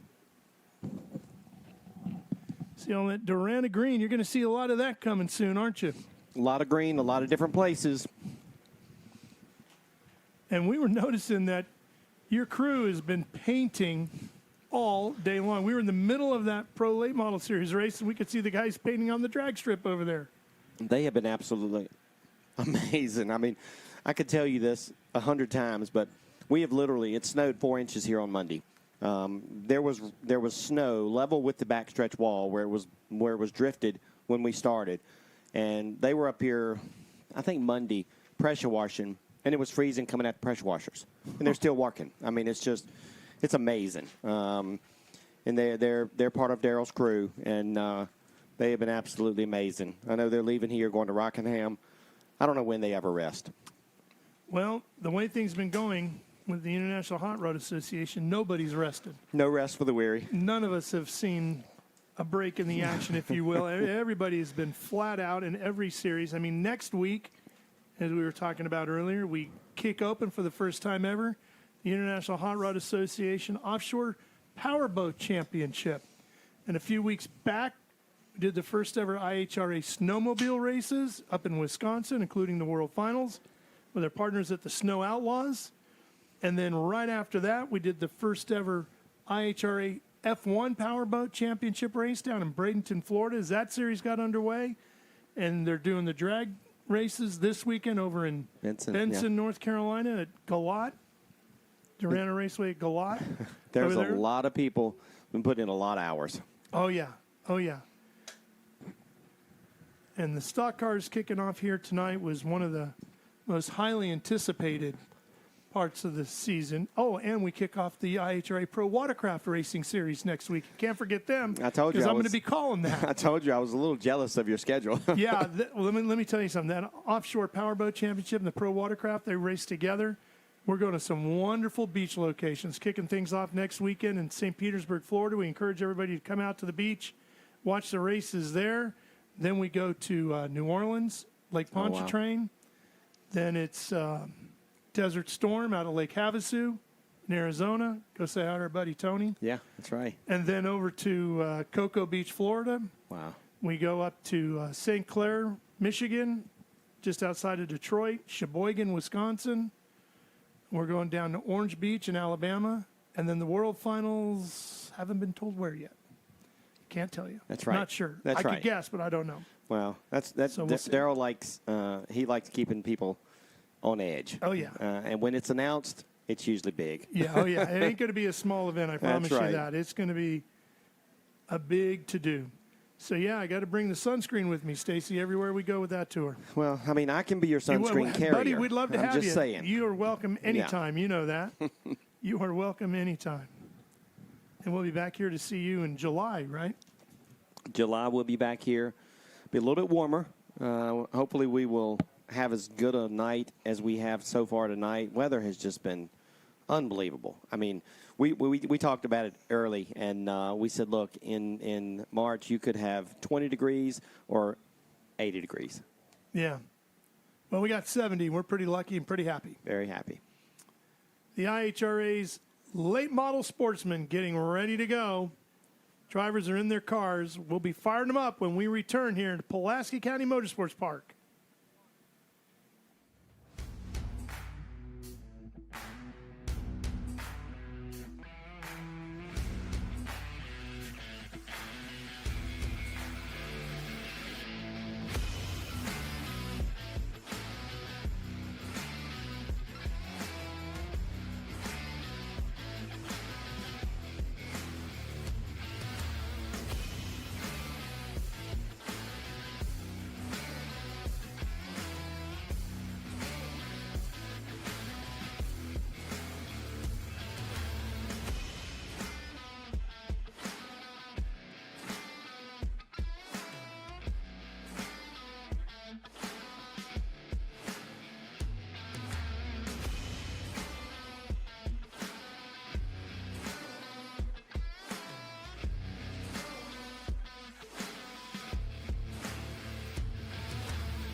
Welcome back to Pulaski County Motorsports Park. It used to be known as Motor Mile and New River Valley. Yep.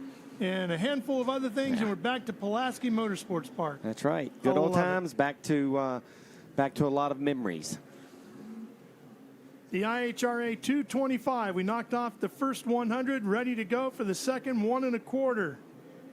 IHRA late model stock cars rolling out. Ralph Shaheen, Stacy Compton, and Sarah Daly with you.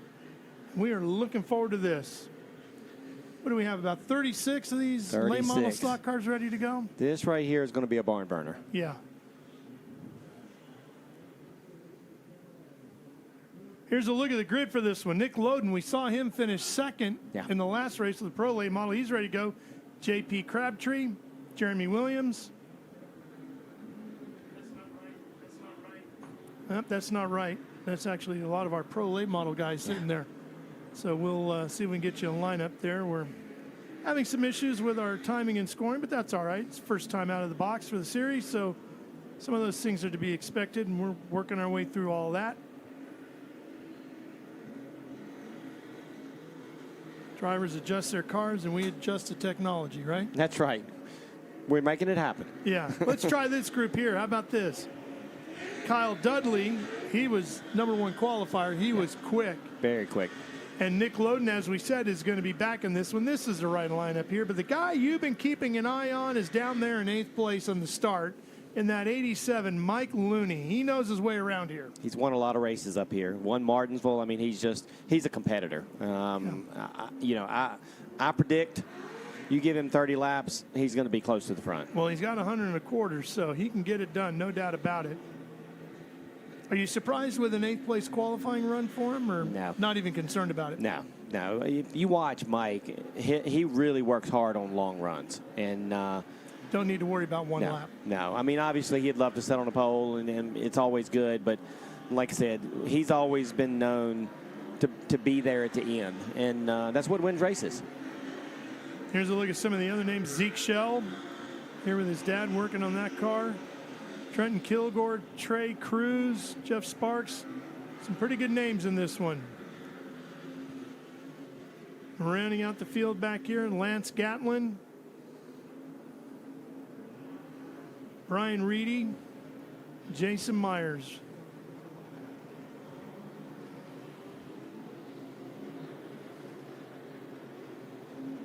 I know we had 36 cars, only seeing 26 on the lineup there. Not sure.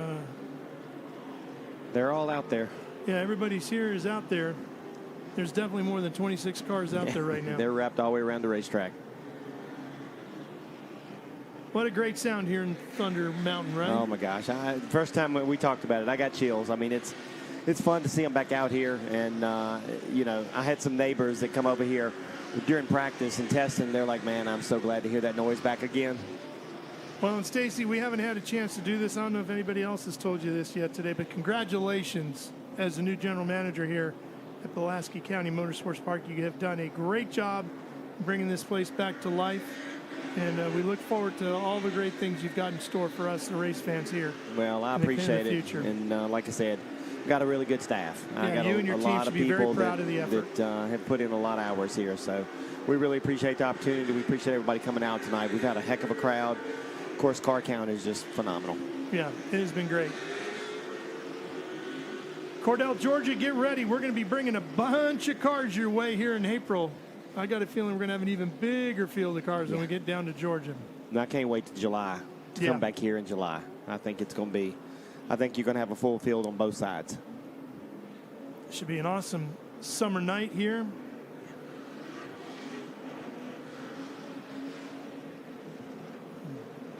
You can see why the fans love it out here. Yeah. They're on their feet. Everybody's on their feet.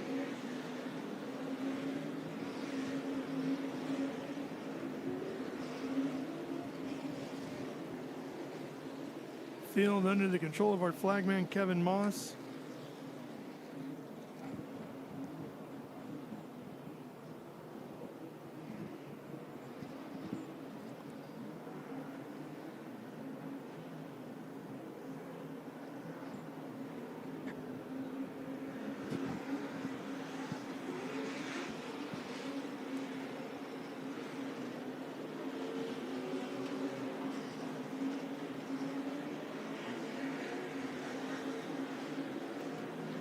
2 to go.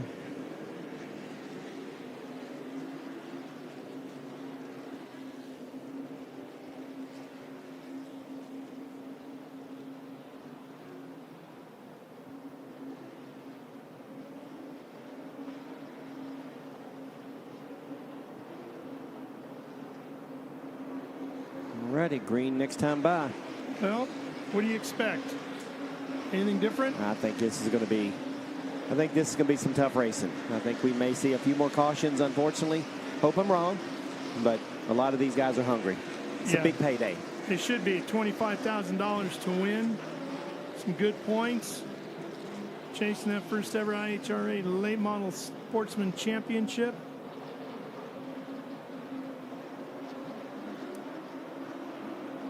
Here we go, the first ever IHRA Late Model Sportsman Championship race, the IHRA 225, 125 lapper underway here in Pulaski.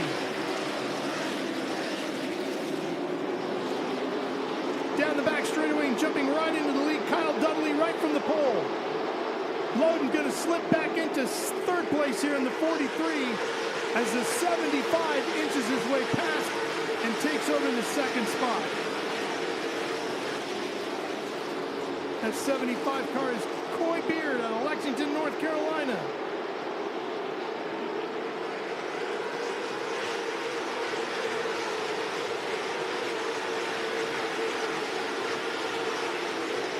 Field thundering down into turns 1 and 2, putting a lap in the books. And here comes Dudley. Dream Team Racing out of Roanoke, Virginia. It's a home game for him. He tested really well up here. Running a Reynolds chassis and a Harrington power plant. Sat on the pole and leading the first few laps here.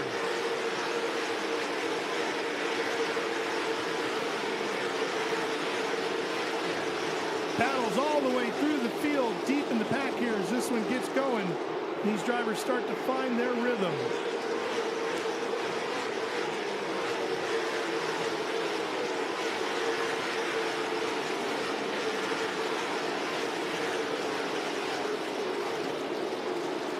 Pair of 50s battling back here.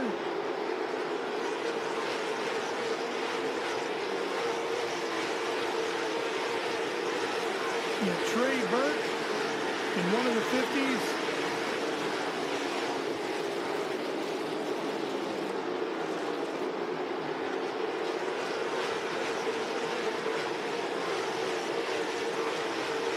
And the 44 there is Dylan Newsom out of Goldsboro, North Carolina.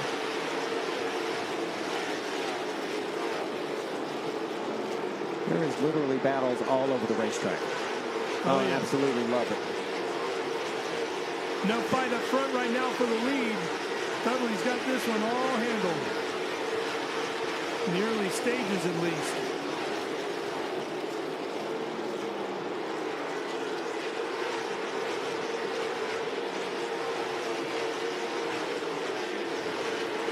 When he's not wheeling that race car, Dudley is an avid CrossFit athlete. And just like Stacy, he's really good at walking in a handstand.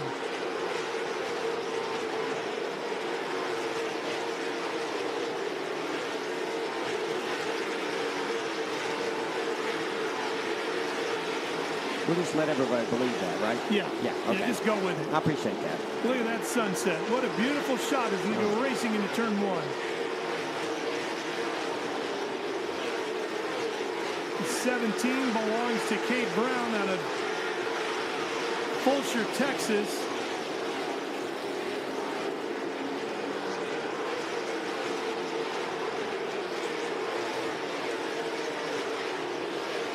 Fighting with the 81.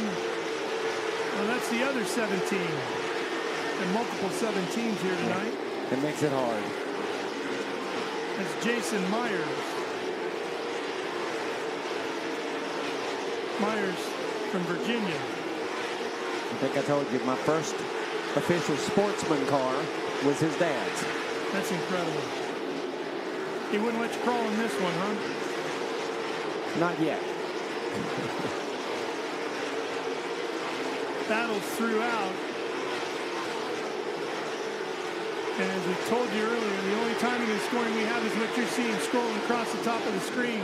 So we're waiting to see as they come by as well who's running where.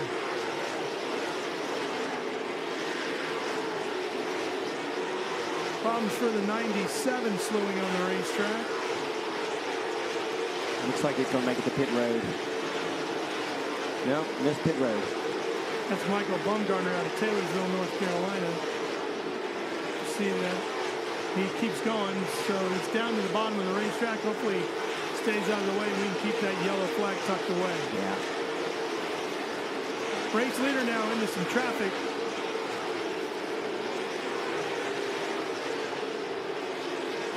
Dudley can afford to be patient here too and pick these guys off when and where he needs to and wants to.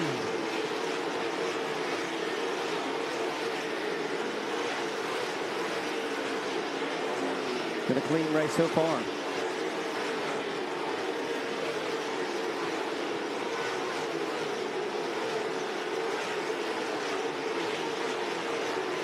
Coy Beard running along in second, back there in the 75.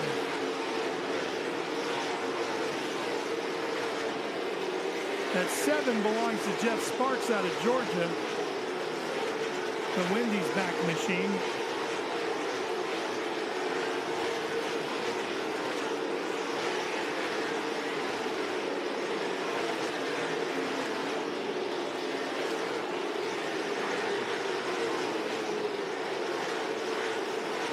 And I believe that's Cade Brown in that 17 there, if I'm not mistaken. But that could be because there's actually 3 of them. 3 of them, yeah. The other one belongs to Brian Reedy. Yep, that's exactly right.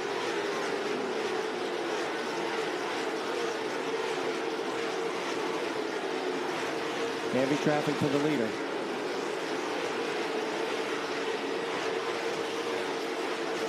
Yeah, and he's caught up to the back of the 19 here. That's A.J. Henriksen.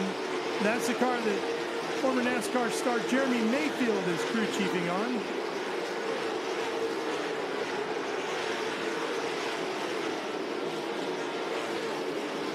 Henriksen racing outside the top 10 right now. Logan in that 43 shows up in 6th on the scoring pylon.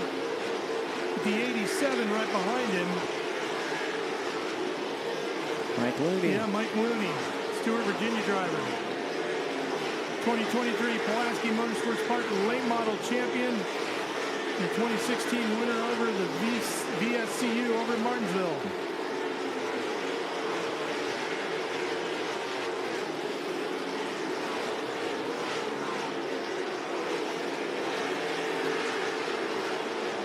These guys are a little bit more interested in running a bit of a wider line. We've seen a lot of guys down on the bottom, of course, through 3 and 4. We've also seen some guys running a lane up. Yeah. Track's starting to rubber up. Once that track starts rubbering up, the bottom starts to get slick. They start searching around trying to find some extra grip, and that's what you're seeing now as they're moving up the racetrack looking for a little extra grip.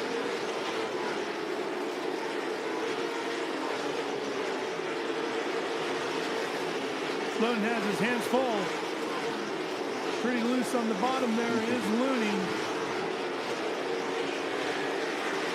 What is it that Looney does so well? Patience. Yeah, Mike, if his car is not perfect, he's patient. He finds a groove that works. Always has. I mean, no matter which racetrack he's at, he usually finds a groove that'll work. He doesn't push the issue. But when it's time to go, he usually goes. And that's 6th, 7th, and 8th with Logan Looney and Ryan Wilson in that bright orange colored number 2, red and orange. Meanwhile, Dudley still out front in that white Ford.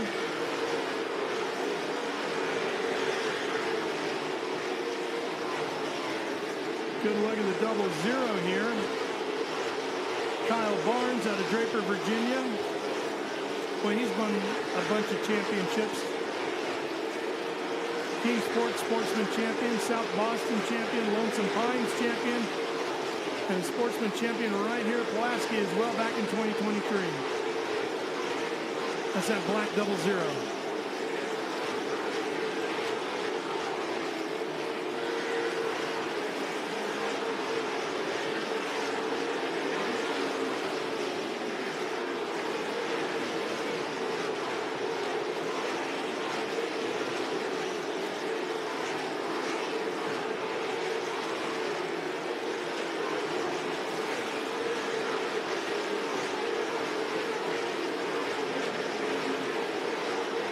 some of these guys not afraid to venture down below that white line either. Yeah, that's exactly right. Makes the car turn. If they get that tire down there on that flat, really makes the cars turn. Usually if you get a little bit tight, you use that apron to help it turn.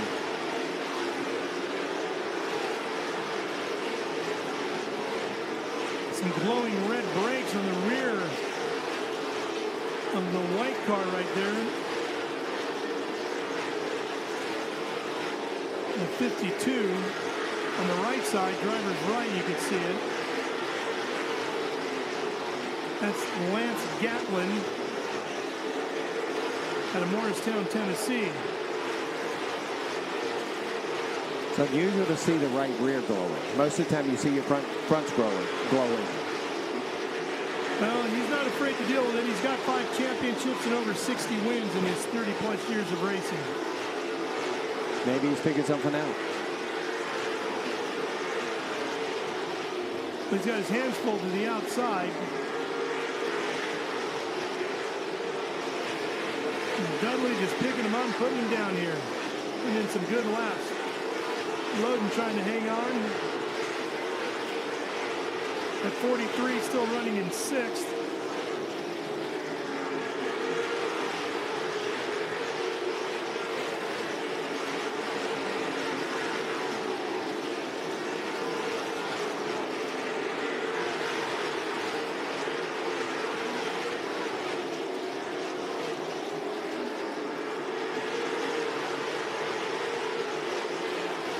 Loden, who finished 2nd in the Pro Late Model Series event earlier this evening, running in the top 10 here now in the late models.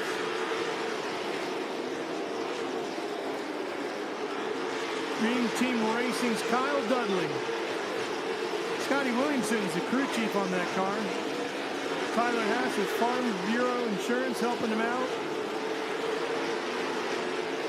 Hornbass and Rowe Collision, Thanks Racing Engines, Bryant Shock Technology, Reynolds Racing Chassis, and Greedon Speed Towing, all helping Kyle Dudley out, and he's given them a lot of exposure here tonight.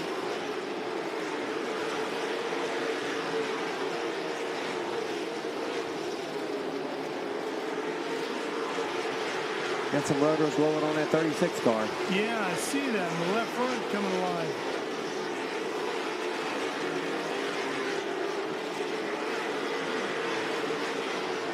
That's Neil Meredith in the Neil Meredith in the 36. And let's go down to Sarah, who's with Tyler Dudley, I believe. And thank you very much. Joined now by Tyler Worley, the 16 car. Very hard to hear, so I apologize. What happened out there with the car? Just noticed the motor starting to tighten up. We noticed it a little bit in qualifying, but decided to drop to the back. Just want to thank all the people that got me here. Alliance Driveway Solutions, Full Story of the Pines, mom, dad, the wife and kids. There's a lot that goes into this, and hopefully we'll have us another motor by Cordeal. So talk about this being a family affair for you. You've got the girls, you've got all your family here, and it's such a great scene to see everybody here in the support, because we've seen this throughout the pits here tonight. Yeah, it's great to have everybody here.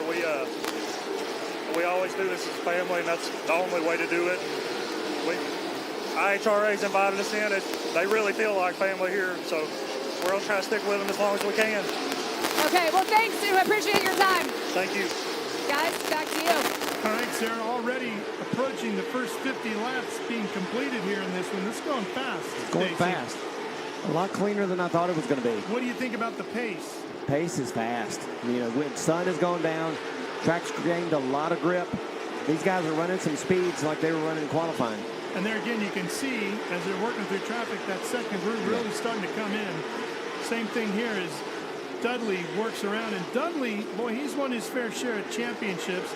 Multi-time track champion. He's won at Franklin County Speedway. 2022 champion right here at Pulaski. He's got 80-plus career wins. He's also the 2024 Valley Star Credit Union pole sitter. So, boy, he knows how to wheel one of these late models. Watch how good that car turns in the center of the corner. He's making some time through the corners. Got a Harrington Chevy and a Reynolds chassis in that car. Pretty good combination. Sure is. Take a look at the 55 here. Denny Hamlet. Denny out of Mount Juliet, Tennessee. Got the Curb Records and Town & Country Ford of Nashville helping him out. Trying to find some speed through the middle here. He's got cars all around him right now. Denny qualified pretty good. He's the 1995 Nashville Fairgrounds champion, so he knows how to get it done. Yeah, absolutely. You win anything in Nashville, you're a fast race car driver. And a pretty competent one at that. Loden finding his way around.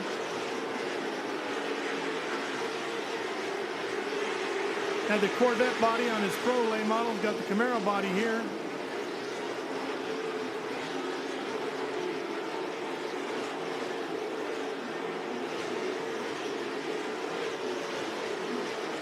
This is where Dudley's got to be patient, right?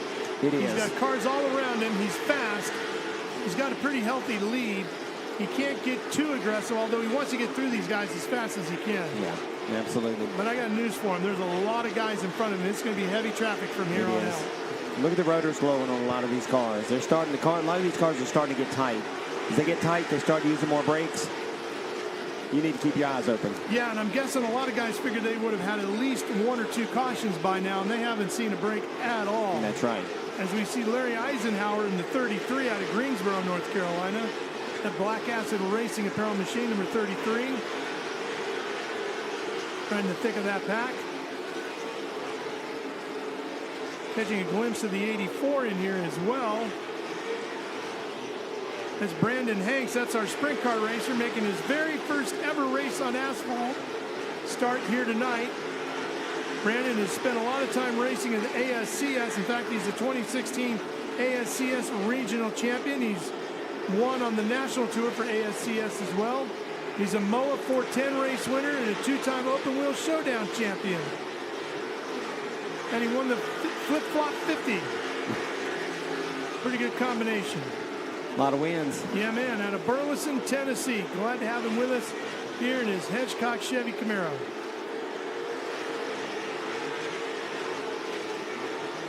Look at those brakes glowing on that 33 in that left front. A lot of people's got some hot brakes. And the way these guys are run, I mean, these are some tight packs, and everybody's racing very clean, very smooth. I don't know if anybody's going to get a break, as we're now 60 laps into the scheduled 125. We're almost halfway. Yeah, that's exactly right. And it's going to be curious to see, because a lot of these guys probably were thinking they were going to get some cautions. You would think, right? Yeah. I mean, they may have these brake ducts taped up to get a little more downforce. We'll wait and see what happens, but there's a lot of rotors glowing right now. Not on that 4 car. Race leader looks smooth from here. Jeff Sparks having a good run in his number 7. Wendy's car.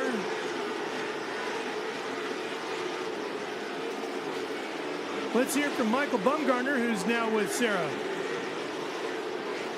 Yes, thank you very much. Joined now by Michael Baumgartner, and a flat tire was what caused you guys to come out of the race. You can think of a million other things that could happen besides that. What was your first thought?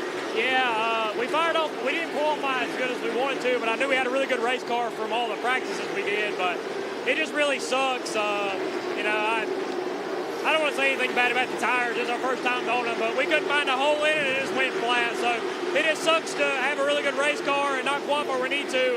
I really thought we could be there at the end, but we'll just regroup. Our car ain't tore up, and we'll work on it and come back better. How excited are you about this series? They're qualifying and everything that's happened here so far, and there's so many races to go. What's been the atmosphere and the energy in the pits with all you and the drivers? It's had its ups and downs. Tech was a little bit hairy for quite a few people, but it seemed like they were really going to work on a lot of this stuff and make it better throughout the series and make it more enjoyable. But for the most part, the atmosphere has been very laid back, and I've really enjoyed it. So we may make a trip back here once. I don't know if we're going to run the full series, but for the most part, it's been very laid back. I've enjoyed it. Okay, we hope to see you back at the track soon. Thank you for your time. Thank you. Back to here watching the battle with the one car.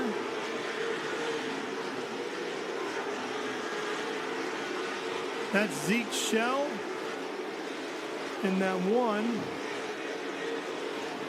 Bluff City, Tennessee.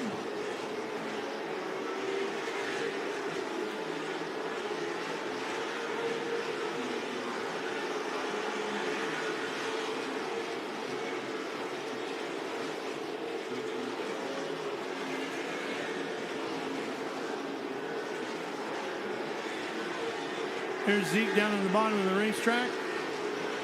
He's got that Caring Hearts Cardiology back entry. Uimari Kitchens, Shell Swag, all sponsoring his efforts. 2025 Tennessee State Champion. 2018 champion out of Kingsport Speedway.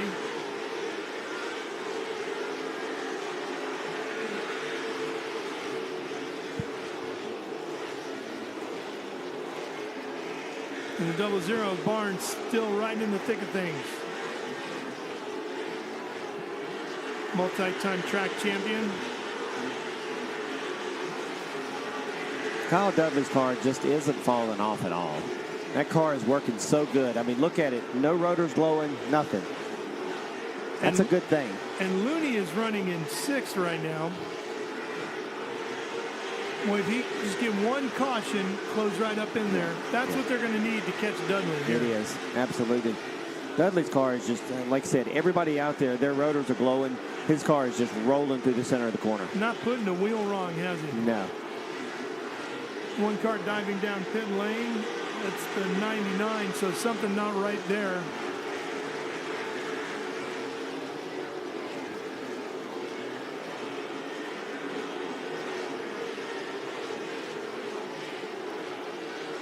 Closing in on 75 laps completed here. The scheduled 125.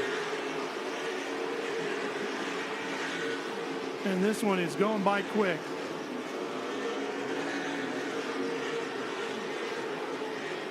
$125 laps, green to checker. Don't see that often, do you? No, never would have thought it. Well, never know.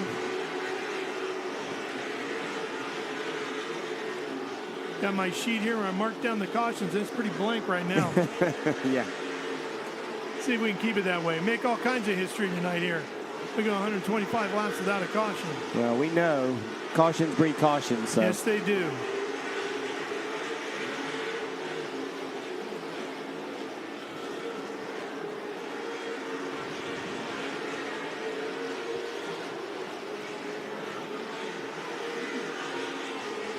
I mean, just about everybody has a glowing rotor somewhere on those four corners, except for our race leader. He's the only one that isn't showing any signs of bright light inside the wheel.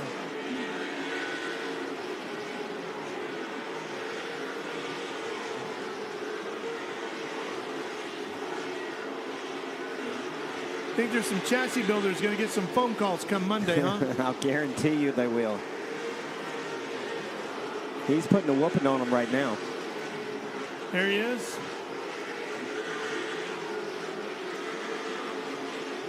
It's still the 75 car that is being shown as the second place machine, which is Coy Beard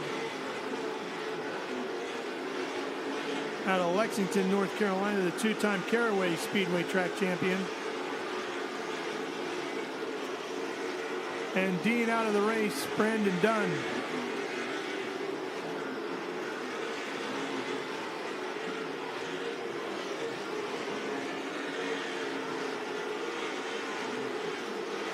Cade Brown showing in third, Jacob Borst in fourth, Lane Woods in fifth, Looney still sitting there in sixth, Ryan Wilson in seventh, Dylan Newsom in eighth, Nick Loden back in ninth after starting second, and Trey Burke holds down 10th, and we go back to Sarah once again. All right, joined now by Brandon Dean in the 99 car. Walk us through what happened out there before you headed to pit road. Well, we've had some problems all day. Then we had two of the shocks seize up on the front end. So we chased that all day. AFCO gave us two shocks. and we just missed the setup in the race, plain and simple. But I want to thank all my guys, my dad, Justin, Randy, Jimmy, Andrew, everybody that helps me get this thing to the racetrack. Goat, also Lancaster Motor Speedway, Concrete Construction, and Langley Collision. Is there anyone you want to thank? The crew seemed to be in pretty good spirits. Clearly a little bit of frustration because you want to stay out there longer, but overall great experience. How's IHRA been for you? It's been good. They treat us well. Yeah, this is definitely we were not expecting to run this bad, honestly. We were thinking we were going to be in the top 10, if not top 5, and then the shocks threw us off, and it took off at the beginning of the race, but it just kept getting tighter and tighter. So, but we're going to go back and work on it and get it ready for the next race. All right, sounds good. We'll see you there. Thank you for your time. Thank you. First caution comes out on lap 84 showing up on the board, and it's for the number 17. He's got a right front tire down on the ground. So we'll take a quick break. They'll line the cars back up, and we'll be ready to go back racing after these words.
Well, the first caution of the day came out due to Brian Reedy having problems. You can see the right front tire there is the reason why that tire went down. Sarah Daly is with him. Sarah, do we think that maybe Stacy was thinking possibly that brake rotor heating up might have blown the bead on that tire? What does our driver think?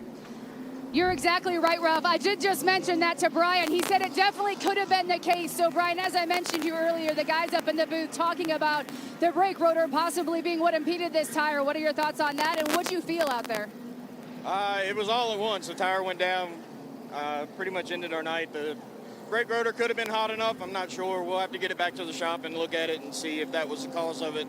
We have brake fans on them, so hopefully that was taking care of that problem. But we were running pretty decent, moving up through the field, and I can't thank everybody that put this deal on, IHRA and Stacy Compton, and bringing the track back to life. Without that, we don't really have anywhere to race. So, got to thank my sponsors: Bulldogs Field Equipment, Mobility Plus, Woods Service Centers, DCT Towing. Without those guys, we can't make it to the racetrack. So. What went through your head immediately? Because clearly you were a little disappointed and said this wasn't the interview that I wanted to be having with you. So everyone comes out to win, and you definitely have a different thought when you start the race. Yeah, we were, we started pretty far back in 25th, and we're working our way up, and we were going to be happy with a top 15, top 10 leaving the night, but things were on track until the tire blew out. So. All right. Well, I appreciate your time. Thank you very much, and we'll see you at the next race. Thank y'all for being here. Guys, back to you. Yeah, he was clawing his way up through the field there, Sarah. No doubt about it. Brian, a 2015 late model stock rookie of the year right here at Pulaski County Motorsports Park. And these American Racer tires have been great all day, all night long. So I think he might be onto something there, Stacy. That's unfortunate, but It is. certainly a problem that can happen. Yeah, and they were making some time. They had made their way up through the field, and but we're seeing a lot of cars, a lot of rotors on these things glowing. Obviously, our leader's not. He's been out just mopping the ground. But a lot of these cars have shown a lot of rotor heat. Buddy, 84 laps before we get a caution. Never would have thought it. Never. Let's hope cautions don't breed cautions. No. As DW taught all of us, right? That's right. Kyle Dudley's car has amazed me tonight. It has stayed fast the entire night. Yes, it has. And he's got that 75 right on the outside of him there. That's exactly what he needed. Was just a shot to close up that gap. Coy Beard at Lexington, North Carolina in the 75, the black and silver car, has been just as quick. He just got caught up in the traffic, but stayed right on course with him all night long so far.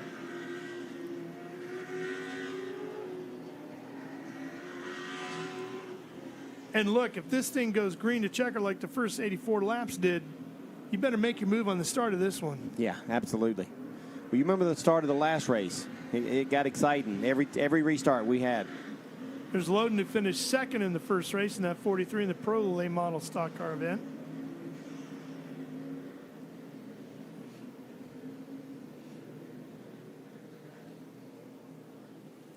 To think this is just the first IHRA stock car race and the journey is just beginning, it's going to be amazing to see where this series goes over the course of this year and into the future, because so many people are sitting around at home tonight waiting to see what would this be, and I think everybody's going to be pretty impressed with the car count, the quality of the show. They're hearing from the drivers about how well the officials have been working with them. Everything's just been smooth.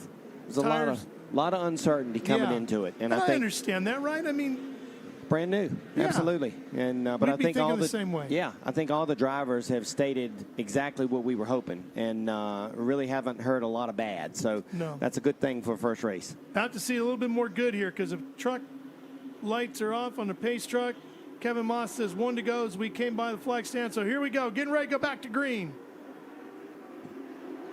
Green flag, we're racing once again at Pulaski. Leaning on each other as we cross the start-finish line, head down into turn number 1. Dudley right back into the lead, just what he was hoping for. Can they hang with him? Side by side as we fight over second place now. Second gets settled and the fight for third rages on, and that becomes a battle for fourth. Oh, and we have our second caution as two cars come together down in turn number 1. Well, DW, you were right. Cautions breed cautions. And 25,000. And 25,000 will bring it to, yeah.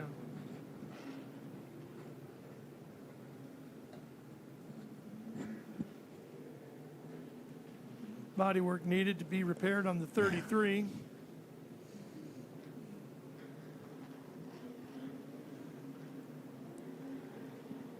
Didn't catch the number of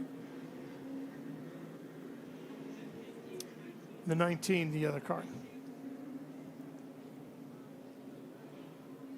Well, while they clean off the racetrack, we'll take care of some more business, but we'll be right back to Virginia.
AJ Hendrickson getting pushed off the racetrack here in his 19. Jeremy Mayfield, the crew chief on that car. AJ's had a lot of success in racing, has competed in won races in Trans Am and stock car events and lots of other things. Struggling a little bit here tonight. The driver, Elgin, Illinois. Team out of Mooresville, North Carolina. I'll be racing those guys back home. Yeah, that's right. Catch a draft on the truck. Does this take you 2.5 hours? It was 2 hours up here on yesterday. Pleasantly surprised at how smooth that went. Yeah.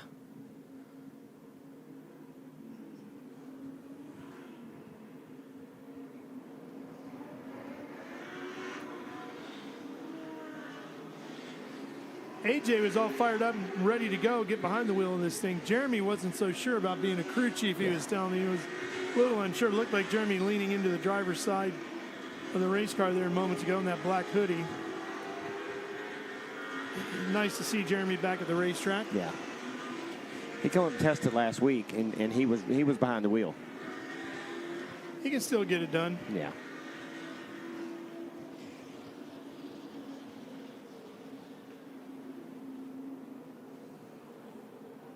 Our Durana pace truck, the lights on.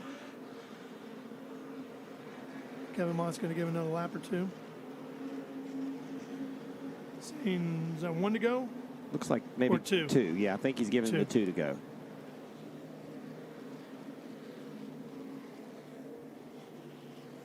Nice crowd on hand here tonight. And the great thing about that, Stacy, is they're all going to go home and say, you know what? We had a great time out there at the racetrack. You need to come out.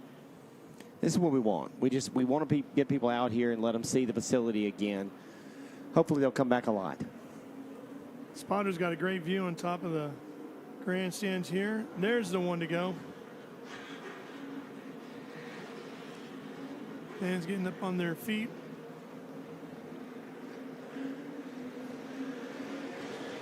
Well, I was selling tickets for you the best I could earlier this morning on the way out here. We stopped at the Golden Arches to get some, quick egg McMuffin on the way out to the track for breakfast. And guys are sitting in there. How many cars do you expect out there tonight? And I told him, I said, we're one person shy of a sellout. We need you to come on out. He's like, I'll be there. That's so good. Hopefully it helped sell a ticket for you. All right, here we go. Looking for that green from Kevin Moss. There it is. We're racing deep into the throttles. We head to one. 25 grand on the line here tonight. Dudley hasn't been denied the lead yet tonight, and he won't be here either. Puts the 4 right back to the point.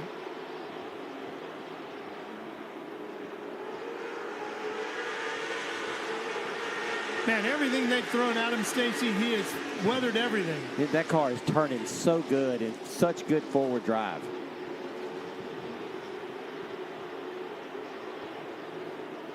Got a little bit of horsepower on the hood, too. Buddy, I tell you. It comes alive when he puts his foot in it. No doubt about it. Harrington Chevy engine.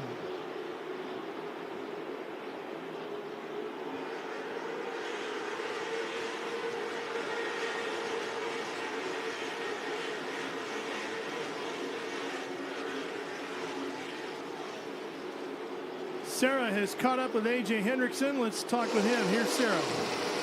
All right, thank you guys. Well, AJ, it appears that it was a brake issue. You guys just decided to bring it in after talking to some of your crew. So is that what actually happened out there? What did you feel and what came to that decision? Yeah, I started to smell brake fluid. I think we had a line break or something like that. New car gremlins. I had a little bit of a power steering issue, and my radio came unplugged, and that's just what it was. But we can't wait to come back. Great series, and looking forward to coming back and having a lot more fun. How about the excitement that's been in the pits? I've been talking to the drivers all day, and everyone's just really pumped about what's going to happen in this series here with IHRA. Yeah, absolutely. It's a really great thing going, and I think it's going to get bigger and better. All right. Thank you very much for your time. Thanks a lot. Well, we look forward to seeing AJ at Cordell. Next stop in April. April 18th.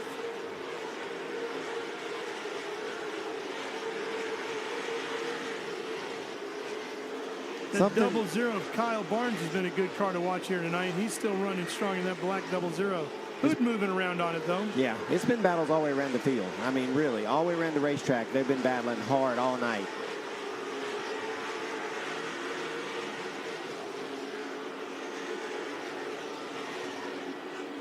Tell you what, Loden's having a great day. He was second in the Pro Late Model Series event. He's running 8th right now. He's taking home a couple of good-sized checks here tonight if he keeps this one clean. Nobody's going to haul a bigger bag out of here than Kyle Dudley if he can keep it going for a few more laps. We're closing in on the 100-lap mark. I just don't see a crack in the armor right now. I mean, it's just, he's been impressive. And they've thrown some haymakers at him. Absolutely. These restarts are always a little iffy.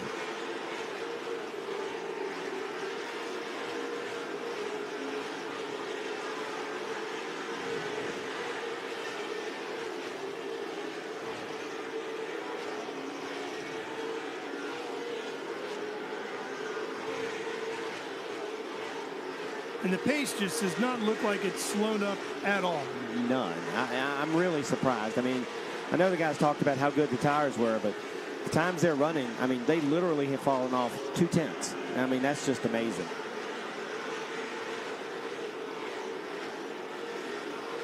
Guys are going to have some pretty full notebooks after this weekend here at Pulaski.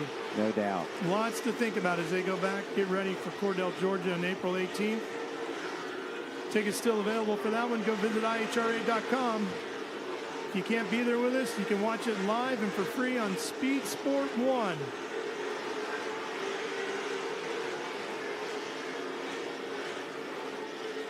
Hope you're enjoying our coverage there tonight.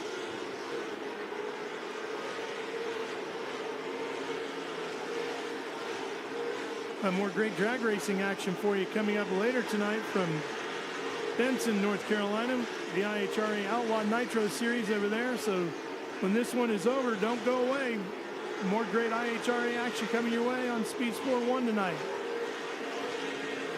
And then next week we have the IHRA Offshore Powerboat Championships and the IHRA Pro Watercraft Series in action right here on Speed Sport 1.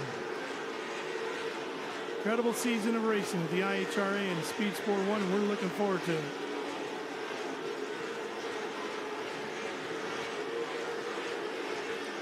Dudley just cruising. Man, I'm telling you, his car looks so good. When they make it look super easy, like anybody can do it, you know it's just perfect. Because inside, you know he's working a lot harder than it looks. Again, look at the rotors. There is not a rotor glowing on that car anywhere. It just means it's rolling through the corner. Rolling through the corner smooth.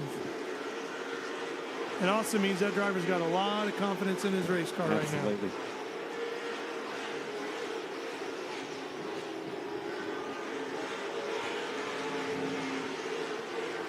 And it also means those boys are going to be able to order anything they want on that menu at Waffle House. Waffle House, here we come. Get ready.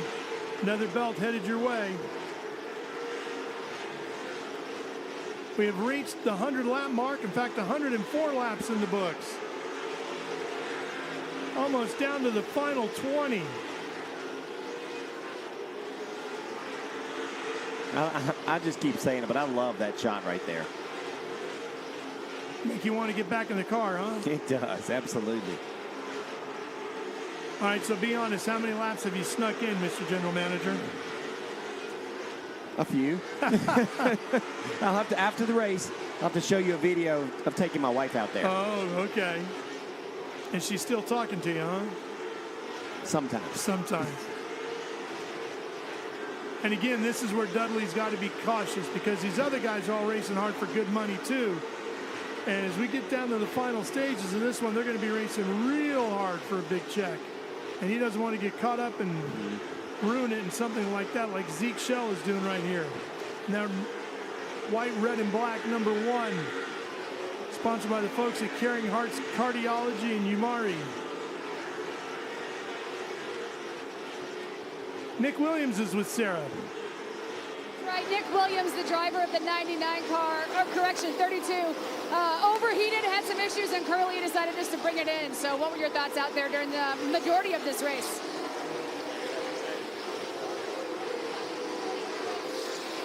We just had something going wrong with the car there. We started out pretty good, but something was just going wrong with the rear end of the car, and it put us out.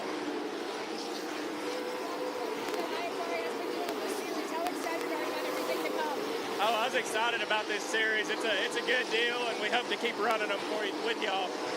All right, I know it's hard to hear, so I'm going to let you go. Thank you for your time. Guys, it's really loud down here. Sorry, back to you. That's all good, Sarah. I know how it goes. Doing a great job down there. A couple of cars fighting, handling, coming off the corner. Starting to get a little loose. Coming up off of 4. They're loading in that 43. He's still hanging in 8th. Started up on the front row. Hasn't fallen out of the top 10 in that yellow and blue 43. Finished second in the pro late model race. If he can get a top 10 here in the late model Sportsman show, he's going to have a real good day. A couple of checks to cash at the bank on Monday.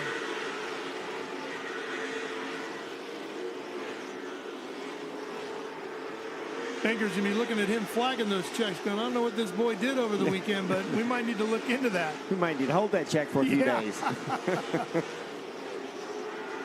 Problems for the 25. Derek Lancaster out of Christiansburg, Virginia. I think that was actually, is it Borst? Oh, is that Borst's car? Yep, the other 25 out of Elon, North Carolina. Yeah. 21-year-old. There's Lancaster right there. Yep, you're right. Because Derek is a very good limited sportsman racer. In fact, he was a champion right here when it was known as Motor Mile Speedway in 2005 and 2007.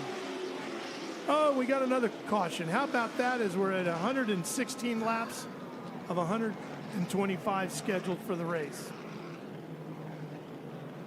Kyle definitely didn't want to see that. Caution number 3.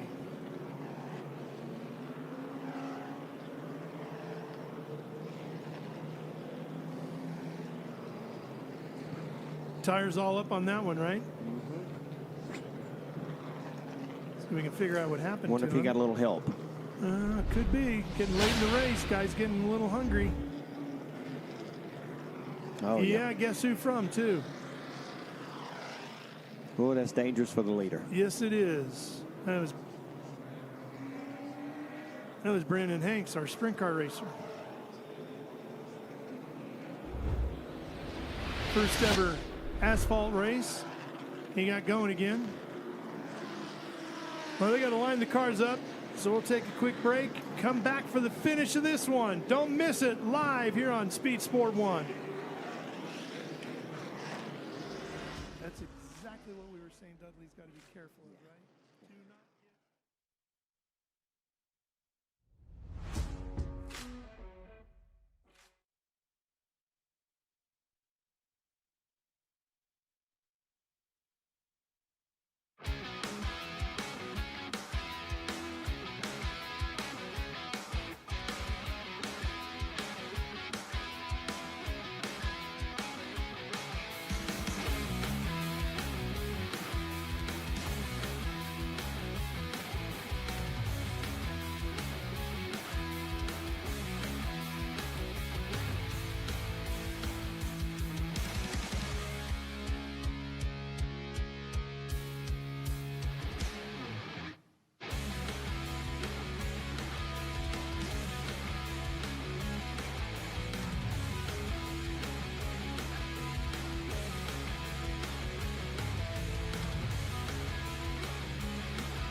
Back here at Pulaski and Stacy, the one thing we said Kyle Dudley could not do was get a little too aggressive. Yeah. And he did. He brought out a caution. Now he's got to fight a restart. Yeah, yeah. And I'm not sure what happened. It looked like I wasn't sure which way the car was going. And but man, that was I'm sure he was holding his breath on that one. Let's go back down and hear from Sarah. And talking now with Lee, the 27 car. We were just talking about your finger, actually, because you cut it and you took the Band-Aid off. I was impressed with that slice there. But you had a fuel issue with the car, and that's what we were discussing. You pulled off in the pits early. You guys went over it, and it didn't quite just get back to where you wanted it. Yeah, it's looking like maybe the fuel pump has quit working. We have one of the new GM 525s in here, and pretty happy with the performance. Still have a few issues, but man, it was running good, and we were okay. You know, the car wasn't great, but we were going to finish maybe top 15. But just got to thank L&H Enterprises, Jeff's Auto Sales. These two guys put me in this car, and my team. We worked our butts off. We got it here in PRW chassis. This is great. This Lucas Oil thing, IHRA. It is. This is great for us racers that don't have the money to go way off and go. I just hope everybody appreciates it, enjoys it on TV. All right, I appreciate your time, and get that finger healed up. Oh yeah, thank you. All right, we're green here, headed back down into turn 1, and Dudley's got his hands full again. Fighting on the inside, trying to regain the lead, but this time the competition a little bit stiffer as we go down into turn number 3. Finally, he clears the 75 and starts to pull away. Things are really going to heat up here as we get close to the final 5 laps of this one.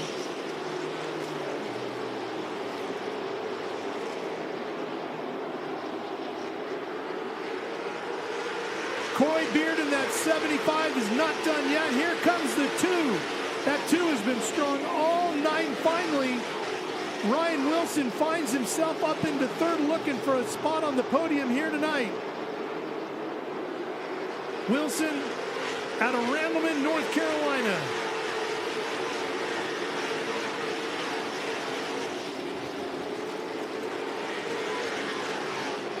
Hood coming loose on the 44.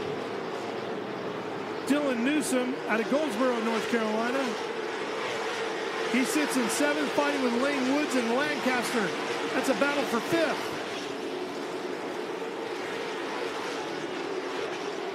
See Mike Looney in the 87 hanging around inside the top 10, but he's 9th.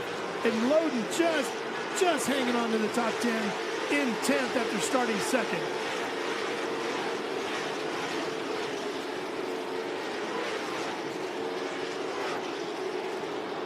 Well, if Wilson catches another yellow, he might really be a handful in that 2. We're down to 4 laps to go here in the scheduled 125. There's Dudley. Only put the foot wrong one time in causing that last caution, but he weathered that storm, had a great restart. Look how clean that car is. The only spot's going to be on that right front corner, right on the nose. And it ain't a big one.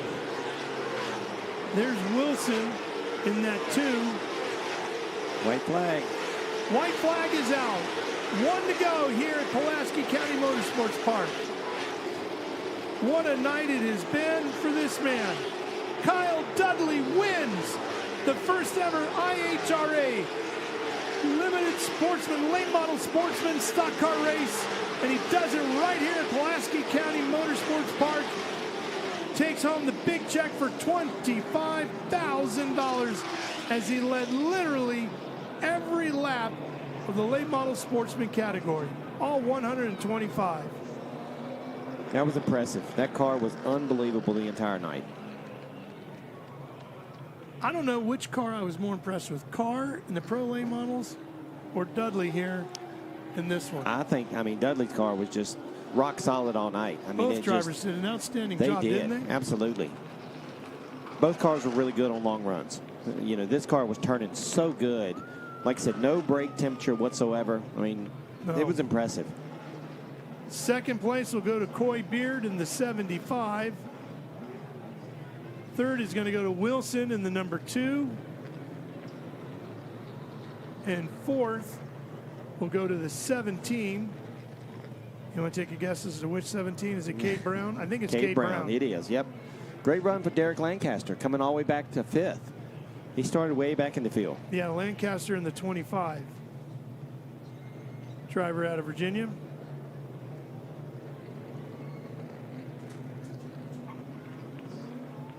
What a great night of racing. And Looney will finish in 8th.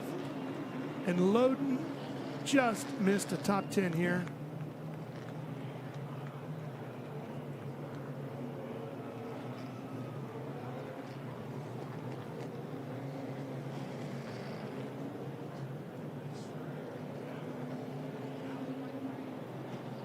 Loden slipped all the way back to 15th, so he gets a 2nd and a 15th. Still a great night. Yeah, both absolutely. race cars in perfect shape as they get ready to load them back up on the trailer. And our winner doing Alan Kowicki's Polish victory lap. He's got to be excited for the season. Oh, man. Love our drone guy.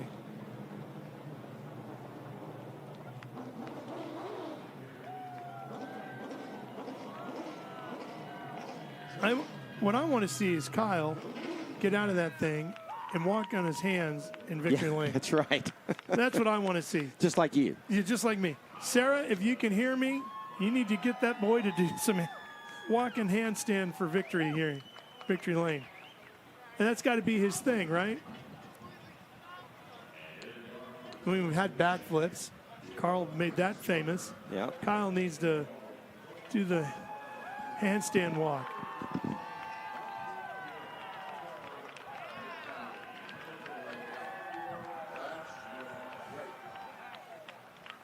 All right.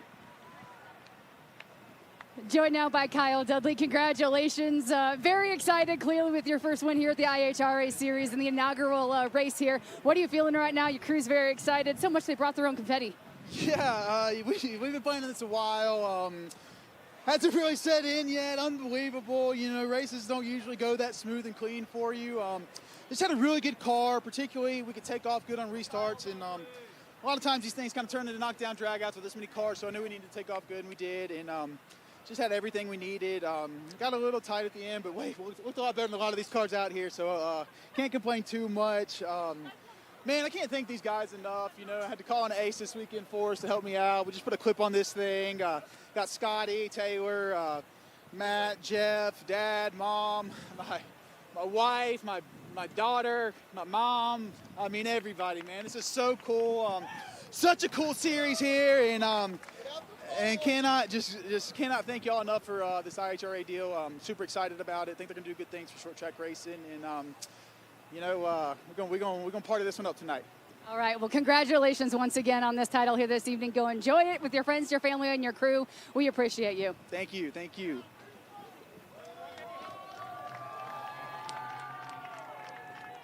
And there's the belt for winning the race.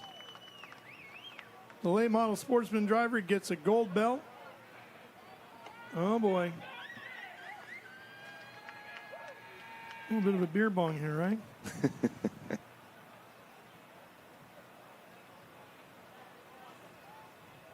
Been a while since my college days, but I recognize that. That's right. And he's going to celebrate a different way. Got a little leak. Yeah, he does. He got a pinch in the hose there, too.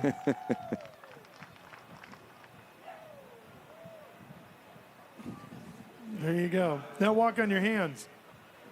We're going to have to talk to him about that before the next race. Yeah, absolutely.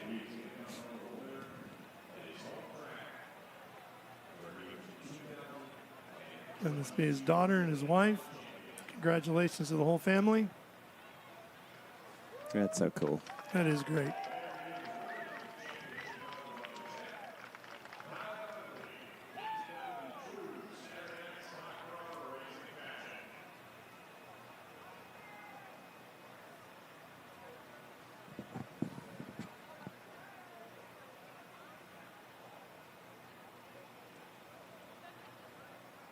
I love the trophies.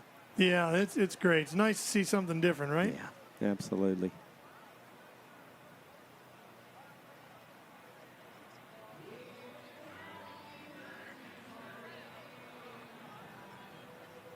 Well, Mr. GM, sum up your first opening night for me.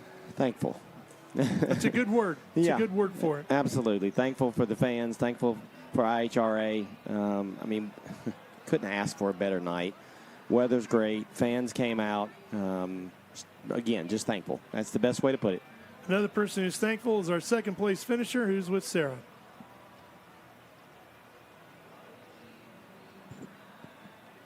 Not exactly where you wanted to be, but still in a great situation for the series and many races to come. This is the inaugural, still coming out in the top 3. What are your thoughts and feelings so far? Yeah, I mean, it's a great event. Congratulations, Kyle Dudley. Great race. Can't thank IHRA for putting this on and giving us an opportunity to race for this kind of money. Yeah, I enjoyed it. Great facility. I got to thank Brandon Davis, Brisson Tree Service, Jet Hot, everybody that stands behind me. Couldn't do it without them. So what are your thoughts how things finished for you, the car? What are some things that you're instantly thinking about going back to change or modify, and what's going through your head right now? Yeah, I just think we had to use a little too much tire getting around the lap cars, which I know that was going to be a problem. And I'd never been on this tire. I didn't know how it would react. So it's a great tire. Just used a little too much up a little early. So we'll put that in our notebook and we'll come back. All right. Well, congratulations with how you did finish this evening, and we'll see you at the next race. Appreciate it. Thank you. Yeah, those notebooks are going to be pretty thick after this one. A lot of people's going to be looking at notebooks. A lot of people's going to be looking at that 4-car. Yeah, oh, yeah. Oh, yeah. Hey, you did 225 laps. The first race went green around 6:30 and 9 o'clock. Your fans are headed home. That's pretty good. Yeah, awesome. I'm telling you. 225 laps of racing. Yeah, everybody did a great job. I mean, Yeah. IHRA, what they put together, I mean, the whole weekend has just went smooth. I've been, again, very impressed with the series, very impressed with the officials, everything that has happened. Our staff here has just been amazing. What a weekend. Yep. For Daryl Cuddle and Leah Martin. Leah, who's, of course, the president. Daryl owns the IHRA. Tim Horton, our series director. Daniel Horton, the assistant series director. They were tasked with putting this whole concept together by Daryl back in September of 2025, and here we are. Make it happen by spring of 26, and they did, and it's spectacular. Dennis Adcock, our competition director. Robert Presley just stuck his head in the door here. He's fired up. Race director, race control. Well done by both of them. Mike Phillips, our safety director. Of course, Kevin Moss. We didn't do a lot with Kevin tonight. He was pretty quiet as our flag man. We like to keep it that way. That's right. That's exactly right. We were worried. I mean, we talked about the time limit, and we didn't want that to end. We didn't want the race to deal with it. Yeah, we didn't have to deal with it. Let's hear from third place. All right, joined now by Ryan Wilson. And you mentioned a little frustration there overheard in the last interview with qualifying, and you hate it for the guys. What were you expressing there with what the crew went through this weekend and here tonight? Yeah, so our first lap of qualifying pretty much matched Kyle Dudley's that was on the pole. And I just messed up on lap 2 and qualified 9th. And I felt like we had a shot at being top 2 or 3 in qualifying. And I just feel like the difference in starting that far back was that's kind of as far as we could get in the race. I'm not sure if anybody was going to beat Kyle. He was just really, really strong, but I would have liked to have started a little better just to kind of see what we had. But that's pretty much all I had for 125 laps, and that was as hard as that could go from lap 1. And I'm just really, really appreciative of my dad and all these guys that we made the car so much better throughout the weekend. We unloaded yesterday, and we were absolutely terrible. By the end of the day yesterday, we were P3 in practice, which, to be honest with you, I kind of felt like was a miracle. And worked on it more today and got it better, and I'm just really, really thankful. Well, a lot of opportunity to grow here because still qualifying in the top 3. What are you looking forward to with you and your team, your crew as well, your family being alongside for this series as we navigate through the next couple of races? Yeah, I had a lot of fun this weekend, and that's kind of what we're doing this year. Like, we didn't plan on running this series full time. Obviously, you know, if we keep going to the next race and running well, that could possibly happen. But just trying to have fun this year. Just haven't really had a lot of fun racing the last few years, and we've struggled, and we got this brand new Reynolds racing chassis, and it's really fast. So we'll just have to see, take it one race at a time, and man, hopefully we can keep it going and get some good finishes at like Cordell, and wherever's next after that and just keep on going. All right, well, fingers crossed it's only up from here. So thank you for your time. Thank you so much. Guys, I'll send it back up to you in the booth for the last time this evening. Well, that's where those good paydays come into position, right? You make a little money here, that gets you to Cordell. Get a little money there, gets you on to the next one. Yeah, absolutely. And again, these guys, this is huge paydays for them. Yeah. And when you can sit here and say, hey, I got a chance to go and not lose money every single week, oh yeah, it makes it fun again. Well, it has been an off season of high anticipation as we look forward to this, and it went off spectacular. Daryl, Cuddle, thank you so much for giving all of us a tremendous playground here with the IHRA and a brand new stock car series that is just fantastic. We hope the fans enjoyed it. We sure hope you've enjoyed it at home on Speed Sport 1. But don't go anywhere, because we're headed to Benson, North Carolina with Speed Sport 1. Going to hand things back over to my good buddy Ken Stout and TJ, Tommy Johnson, and the Christens, Banks and Beat, because the IHRA Outlaw Nitro Series is ready to wrap things up from Galot over there. So we're headed back over to North Carolina for some Nitro. Stay with us. So long, everybody.